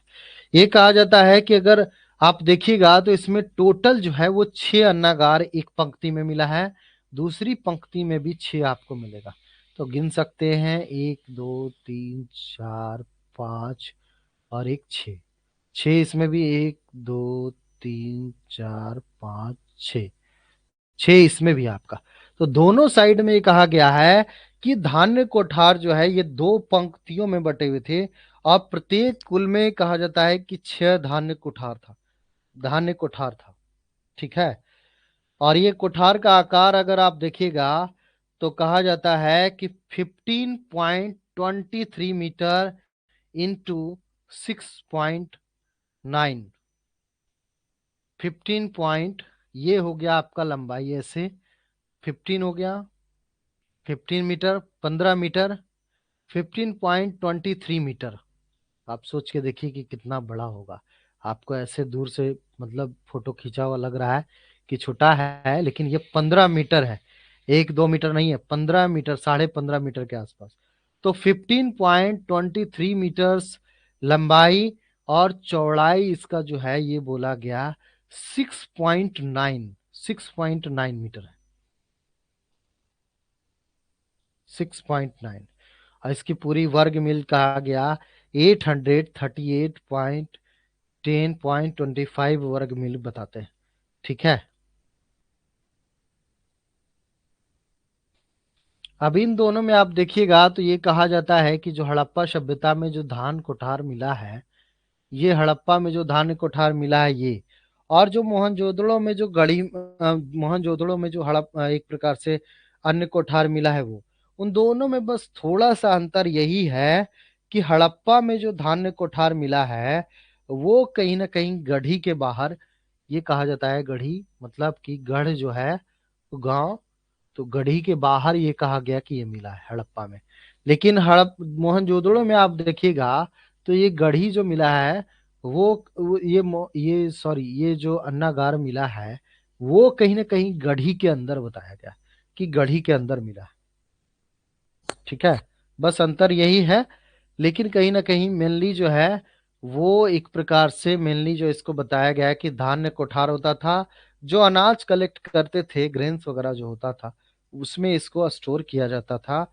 कई बार इसको रेवेन्यू के रूप में भी, कि जो पैसा वगैरह आता होगा वो रेवेन्यू कलेक्ट करके, लेकिन फिर भी उसको, और जो और भी अदर काम है उसके लिए कम, लेकिन मेन जो आपका धान्य कोठार है जो अनाज रखने के लिए, उसी के लिए आपको ज्यादातर इसको माना गया। ठीक है। तो देख लिया आप लोगों ने। तो कैसा था अन्य कोठार और जलाशय, तो आपको कैसे बताया कि कैसे टाउन प्लानिंग जो था, नगर योजना, तो कई बार आपको यूपीएससी ये सवाल पूछ देती है कि बताइए हड़प्पा सभ्यता जो है वो क्या एक नगरीय योजना पर, नगरीय मतलब पूरी पूरी क्या प्लान्ड व्यवस्था पे पूरा बसा हुआ था, क्या वाकई में एक सही रूप में नगर कहा जा सकता है? तो आप कह सकते हैं कि हाँ, एक नगर योजना के तहत ही पूरी हड़प्पा को बसाया गया था। और उस हड़प्पा को जब बसाया गया तो जो पूरी बस्ती थी, उस बस्ती को एक प्रकार से 4 भागों में बांटा जाता था, रास्तों के माध्यम से, बड़े बड़े 4 रास्तों के माध्यम से एक प्रकार से उसको ब्लॉक वाइज ब्लॉक बांट दिया गया था। ठीक है, तो हर एक रास्ता जो ग्रिड पद्धति पे बेस था, तो ग्रिड पद्धति मान के चलिए ऐसे ये पूरा का पूरा बस्ती हो गया। तो ग्रिड हो गया, ये हो गया आपका, सामने एक रास्ता निकल गया और एक तो एक दूसरे को कहीं ना कहीं ये समकोण पे एक प्रकार से कोण पे काट रहा है, और ये क्या हो रहा है कि एक सेपरेट ब्लॉक बन जा रहा है। तो इसी प्रकार से एक दूसरा आप देखिएगा तो एक सेपरेट ब्लॉक बन गया, तीसरा आप देखिएगा तो फिर ऐसे ही एक ब्लॉक बन गया, और चौथा आप देखिएगा तो ये ब्लॉक बन गया। ठीक है, अब इसमें जितने घर होंगे तो इन घर का जो है वो कहा जाता है, इसकी भी घर का भी ब्लॉक बना होगा, तो एक गली यहाँ, एक गली यहाँ, ऐसे करके बना होगा। ठीक है, और इस गली में जितने मकान होंगे तो इस गली में एक प्रकार से ये रोड हो गया, ये किस में मिल गया, मेन रोड में मिल गया, तो छोटी गली बड़ी रोड में मिल गया। इसी प्रकार से इसका जो पानी वगैरह का जो निकासी वगैरह का सिस्टम है, सीवेज सिस्टम है, तो सीवेज सिस्टम में भी जो गली है तो गली में एक छोटी नाली बना दिया जाता था। तो घर का पानी गली के थ्रू, गली की जो नाली थी उससे निकल करके आपका मेन नाली में चला जाता था। ठीक है, हाँ बताइए मृत्युंजय जी, कुछ बोलना चाह रहे हैं? जैसे कभी कभी आता है सर, जैसे क्वेश्चन आता है एग्जाम में कि हड़प्पा सभ्यता की सड़कें एक दूसरे को कितने अंश के कोण पे काटती है? कितने अंश क्यों? कि जो सड़कें एक दूसरे को, हाँ हाँ तो यही ना होगा, इसमें 90 अंश के एक दूसरे को 90 अंश के हाँ, काट। 90 डिग्री कोण पे काट रहा है ना, 90 डिग्री कोण पे काट रहा है। ये जी। सब ऐसा सवाल पूछता है क्या आप लोग से? चलिए कोई बात नहीं, अगर ऐसा सवाल पूछता है तो हम तो, मैंने पहले भी आपको बताया कि ये पूरा समकोण पे काट रहा है, तो ये 90 डिग्री, तो 90 डिग्री इसी को 80 डिग्री कर लीजिए, फिर 80 डिग्री को और मान लीजिए तो पूरा 360 हो जाएगा। तो ये पूरा पूरी 90 डिग्री हो गया। ठीक है, तो 90 डिग्री के कोण पे काट रहा है। तो ये कहा गया, यही इसीलिए कहा जाता है कि कहीं ना कहीं अगर पूरी हड़प्पा सभ्यता में बस्ती अगर ऐसी व्यवस्था के तहत बसी हुई है, इसका मतलब है कि पूरी पूरी प्लान करके उस शहर को बसाया गया था। तो शहर को अगर प्लान करके बसाया गया, इसका मतलब हड़प्पा सभ्यता के लोग काफी विकसित थे। ठीक है, तो इसी वजह से आपको नगर योजना की बात मिलती है। अब हड़प्पा में हम लोग और देखते हैं जो धान्य कोठार, तो धान्य कोठार के बारे में बताया।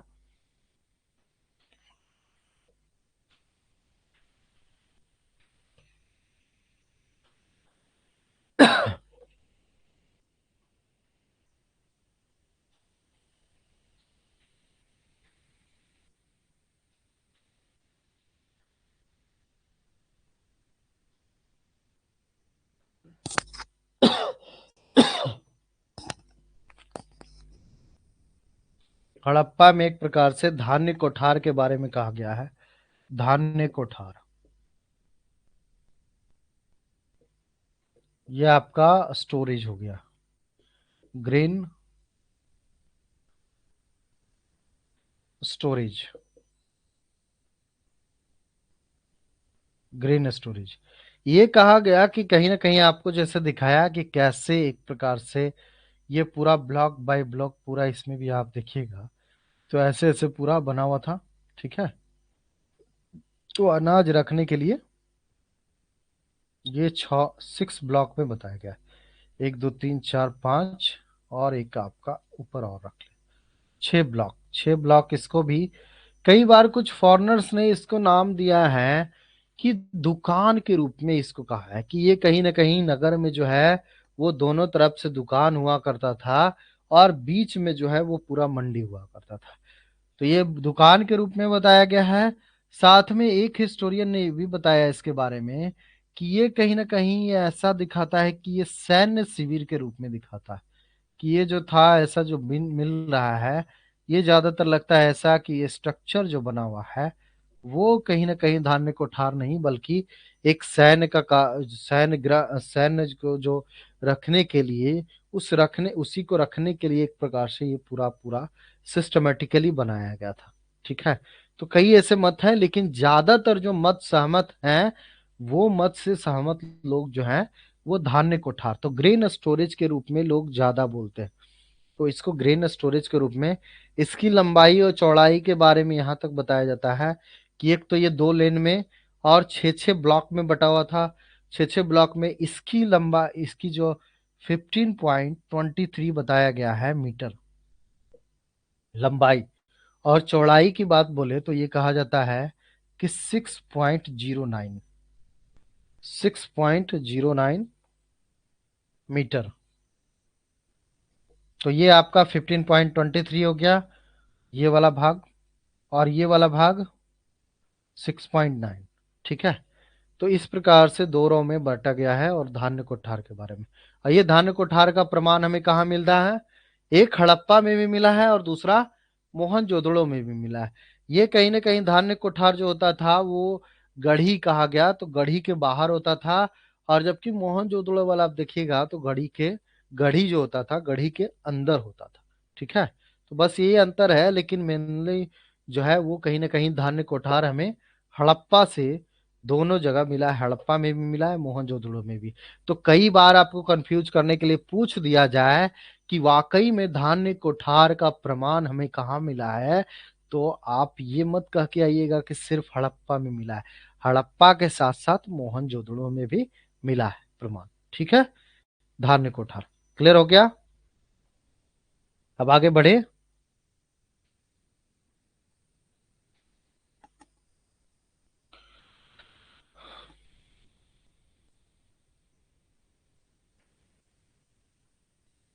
मिटा दूं।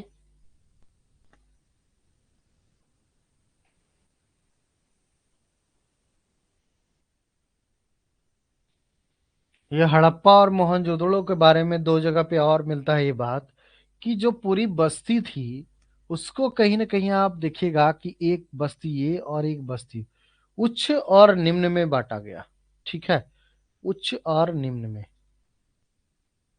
उच्च और निम्न में, तो ये कहा गया कि अगर उच्च है तो उच्च में कहीं ना कहीं ज्यादातर जो है वो एक प्रकार से आप देखिएगा तो जो शासक वर्ग के लोग हैं उनको, और शासित वर्ग के लोग निम्न में रहते थे। ठीक है। निम्न में तो एक छोटे थोड़ा सा इसमें अंतर भी कुछ बस्तियों में दिखता है।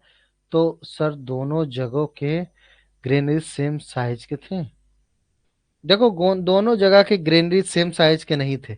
इसमें धान्य कोठार की अगर सबसे बड़ी धान्य कोठार की बात करेंगे तो सबसे बड़ी धान्य कोठार आपको हड़प्पा से नहीं बल्कि मोहनजोदड़ो से मिला है। अब क्यों मिला है, आप ये देखिए 15.23 और इंटू 6.9 बताया हूं इसमें, उसमें आप देखिएगा तो उसमें कहा जाता है कि इसकी 47.71 जो है इसकी लंबाई, और चौड़ाई में बताऊं तो 15.23। ठीक है मिलता है। तो कहीं ना कहीं अभी हड़प्पा के बाद मोहनजोदड़ो जो पढ़ाऊंगा तो उसमें आऊंगा तो उसमें भी पूरा डिटेल्ड वे में धान कोठार के बारे में बताऊंगा।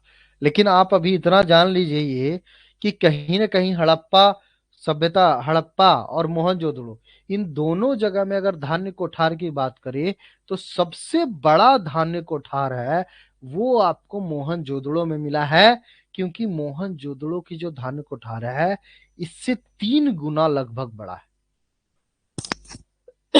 3 गुना बड़ा। अब ये 15.23 दे रहा है, उसमें कितना आ रहा है 45.71। सोच लीजिए तो 15 × 45 मतलब 3 गुना बड़ा। तो आपको मोहनजोदड़ो वाला सबसे बड़ा धान्य कोठार मिलता है। 6.9 मीटर इसका है, तो इसका जो मिलेगा मोहनजोदड़ो वाला मिलेगा वो 15.23 इसकी चौड़ाई मिलेगी। ठीक है। तो ये कहीं ना कहीं 3 गुना बड़ा, इससे 3 गुना बड़ा जो हड़प्पा में गिरनरी मिला है, उस हड़प्पा में गिरनरी से 3 गुना बड़ा जो है आपका मोहनजोदड़ो में मिला है। ठीक है। क्लियर हो गया।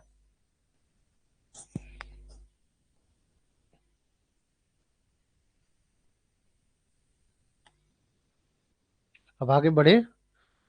तो अब हम लोग बात कर रहे थे कि कहीं ना कहीं शासक वर्ग और शासित वर्ग, तो ये टॉन में ही पूरी संरचना बनी थी। उस संरचना में कहीं ना कहीं वो जो पूरी बस्ती थी, उस बस्ती में कहीं ना कहीं ये कहा जाता है कि कुछ शासक वर्ग, कुछ उच्च वर्ग के लोग अलग रहते थे, और कुछ निम्न वर्ग, ज्यादातर निम्न वर्ग के लोग वो अलग बस्ती में रहते थे। ठीक है।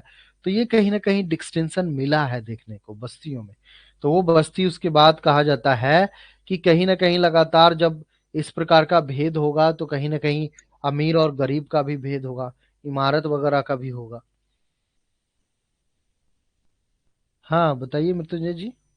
सर अभी क्या बोल रहे हैं, जैसे जो मोहनजोदड़ो में जो धान्य कुठार है, हम्म। अन्नानगर, हम्म। वह हड़प्पा से सबसे बड़ा मिला है ना? हाँ, हड़प्पा से बड़ा मिला है। अच्छा, और जो उच्च बस्ती निम्न बस्ती वाला थोड़ा एक बार रिविजन कर दीजिए। हाँ ये मैं बता रहा हूँ, हाँ एक मिनट बता रहा हूँ। उच्च बस्ती और निम्न बस्ती, ये जो कहा गया कि जैसे आप देखिएगा, तो जो शासक वर्ग में पूरी एक बस्ती हो गई, ये देखो, ये पूरी शहर हो गई हड़प्पा और मोहनजोदड़ो। हड़प्पा मान के चलो कि हड़प्पा हो गया, ये हड़प्पा की बस्ती हो गई। अब ये जो बस्ती बसी हुई है, तो जैसे आज आप देखते हैं कि आज जिस शहर में आप रहते हैं, उस शहर में कुछ ऐसे इलाके होंगे जहां पे अमीर वर्ग के लोग बहुत ज्यादा रहते हों, और कुछ ऐसे इलाके होंगे जहां पे बहुत ज्यादा गरीब तबके के लोग रहते होंगे। ठीक है। ऐसा है कि नहीं है? नहीं है। शहर में जहां पे रह रहे हैं वहां पे होगा ऐसा। कुछ मलिन, जैसे दिल्ली वगैरह में आप जाएंगे तो मलिन बस्ती मिल जाएगी, जो मजदूर वगैरह रहते हैं वो। और दूसरा आपका जो हाईफाई इलाका कहा जाता है, जिसमें बड़े बड़े समृद्ध लोग कहे जाते हैं वो रहते हैं, तो वो इलाका भी आपको मिल जाएगा। तो उसी प्रकार से ये कहा गया कि जो हड़प्पा सभ्यता की पूरी बस्ती थी, उसमें कुछ जो शासक वर्ग के लोग रहते थे वो अलग बस्ती में रहते थे। ठीक है। और जो शासित जो लोग थे, जो जनवर्ग था, मतलब जो गरीब वर्ग था, वो अलग ब्लॉक में रहता था। ठीक है। तो उच्च और निम्न कहा गया, तो ये कहा गया कि उच्च में कहीं ना कहीं आपको जो है, उच्च जो लोग हैं वो धनी लोग रहते थे, और निम्न में जो है वो सामान्य वर्ग के लोग रहते थे। ठीक है। तो ये दो बस्ती एक प्रकार से बांटने का एक प्रमाण, कुछ प्रमाण मिला है कि कहीं ना कहीं उनमें भी एक सामाजिक भेद था, और वो भेद अमीरी गरीबी का भेद ज्यादातर, और शासक वर्ग और जन वर्ग, इन दोनों के बीच का भेद को दर्शाता है। ठीक है। लेकिन कंप्लीटली इस पे बात कर पाना कि वाकई में कौन गरीब था कौन अमीर था, ये प्रमाण चूंकि रिटेन रिकॉर्ड्स मिला तो है लेकिन पढ़ा नहीं गया है। तो हम लोग की अपनी बाध्यता है, इतिहासकारों की, या इतिहास जो लिखते हैं उनके साथ भी एक बाध्यता है कि कहीं ना कहीं प्रॉपर रूप में आपको कंप्लीट जानकारी की कैसे थे, तो वो पूरा नहीं मिल पाता है। स्ट्रक्चर्स है, तो स्ट्रक्चर के बेस पे कहा गया कि यहाँ का जो स्ट्रक्चर है वो वेल डेवलप है, और बड़ी बड़ी इमारतें भी है, और बड़ी बड़ी इमारतें हैं। तो इस वजह से कहा गया कि बहुत अच्छा, मतलब ये राजाओं का इलाका रहा होगा। और ये जो छोटा इलाका है, इसमें एक तल्ला घर, दो तल्ला घर ऐसे आपको मिल रहा है, जबकि यहाँ बड़े बड़े घर मिल रहे हैं, इमारत मिल रहे हैं, स्नागार मिल रहा है, ऑफिस टाइप का जो कहा जाता है वो सभागार मिल रहा है। तो कहीं ना कहीं इस इलाका में सभागार मिल रहा है, अन्नागार मिल रहा है, स्नानागार मिल रहा है, और बड़े बड़े महल मिल रहे हैं। तो इस इलाके को क्या कहा जाएगा? उच्च, मतलब हाईफाई इलाका। अच्छा 8 बज गया, ठीक है कोई बात नहीं, छोड़ता हूँ। और छोटा इलाका, जहाँ एक तल्ला ही बिल्डिंग मिला है ज्यादातर, तो एक तल्ला बिल्डिंग अगर मिला और वहां पे ज्यादातर जो व्यवस्था मिली है वो ऐसी व्यवस्था नहीं है जो समृद्ध व्यवस्था को दर्शाए। तो इस वजह से हिस्टोरियन ने कहा है, या आर्कोलॉजिस्ट ने इस बात को कहा है कि ज्यादातर जो पूरी हड़प्पा की जो बस्ती मिली है, उसमें डिस्टिंक्शन देखा गया, विभेद देखा गया है कि एक उच्च वर्ग जो शासित वर्ग हो, वो लगता है कि एक एरिया में रहता होगा, और दूसरी एरिया में जनता रहती होगी जो गरीब वर्ग होगी। ठीक है। तो इस प्रकार से बताया गया, लेकिन कोई ऐसा टेक्स्ट नहीं मिला है कि जिसको हम लोग पढ़ करके वाकई में सही बात उसको कहे। तो जो प्रमाण है उसी के बेस पे कहा गया है। अभी तक उसकी पढ़ी नहीं गई, अगर पढ़ी जाती तो ज्यादा क्लियर होता। हाँ, 2 लोग बोल चुके हैं, 8 बज गया, रियली 8 बज गया। हाँ, 8 तो हो गया। चलिए कोई बात नहीं, तो आज भर हम लोग इतना ही हड़प्पा के बारे में मेनली जो था कि एक आपका धान्य कोठार, तो धान्य कोठार पढ़ लिए। हड़प्पा में और कुछ कुछ मूल जो वस्तु मिला है और हड़प्पा क्यों इम्पोर्टेंट है, बस थोड़ा सा और बचा हुआ है, तो हड़प्पा के बारे में बता दूंगा। उसके बाद मोहनजोदड़ो चलेंगे, और मोहनजोदड़ो के अलावा जो कोई अगर है, अच्छा 7 आपको बताया तो हूँ, तो 7 में से जो जो मेन मेन इम्पोर्टेंट इम्पोर्टेंट शहर है जिससे आपको एग्जाम के बारे में ज्यादातर पूछा जाता है, तो वो हम लोग पढ़ने का पूरा प्रयास करेंगे। तो हमें लगता है कि अभी चलेगा हड़प्पा, आपका 2-3 दिन अभी चलेगा क्लास, ठीक है। तो हड़प्पा पे हम लोग देखेंगे कि लगातार थोड़ा सा पढ़ेंगे, तो आपको हड़प्पा से रिलेटेड फिर, ये तो अभी हम लोगों ने जो शुरुआत किया है वो है। उसके बाद डेवलपमेंट इसका पढ़ रहे हैं कि हड़प्पा में कैसे कैसे डेवलप हुआ, क्या क्या मिला है, ठीक है, तो उसका डेवलपमेंट के बारे में भी।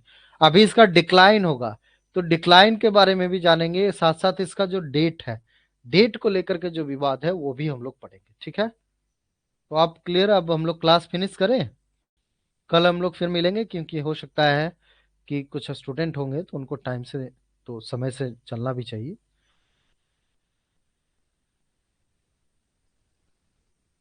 अच्छा, खाना आ गया, बहुत अच्छी बात है कि बैठे बैठे खाना आराम से मिल जा रही है, खा लीजिए। ठीक है, कोई बात नहीं, तो क्लास खत्म, अब फिनिश कर रहा हूँ। अब आप लोग काम कर लीजिए, चूंकि मेरी भी क्लास है आगे। तो अब हम लोग फिर कल मिलेंगे, ठीक है। क्लास फिनिश कर रहा हूँ, कोई दिक्कत तो नहीं।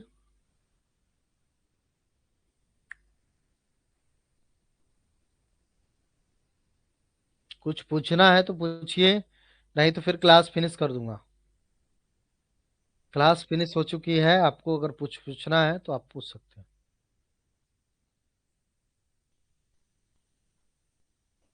वेलकम वेलकम मृत्युंजय जी, वेलकम अंजलि। हाँ गायत्री बताइए।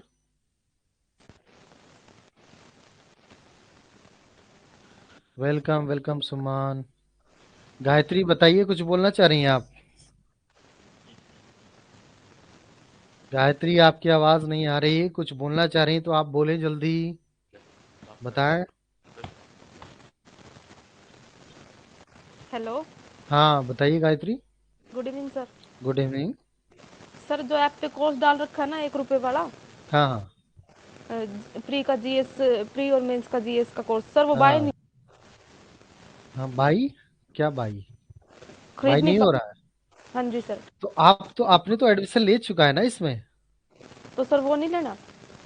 तो उसके क्या करेंगे, उससे बेटर आप हाँ, आप देखिए, आप उसमें सिर्फ जीएस ही पढ़ेंगे ना। अच्छा एक काम करिए, अभी इसमें क्लास में आपको क्या बताऊं, क्लास अब फिनिश करके फिर आप बोल लीजिएगा, ठीक है। Okay sir. हाँ ठीक है। ठीक है, तो आज की क्लास हम लोग फिनिश कर रहे हैं, अब कल मिलेंगे हम लोग क्लास में।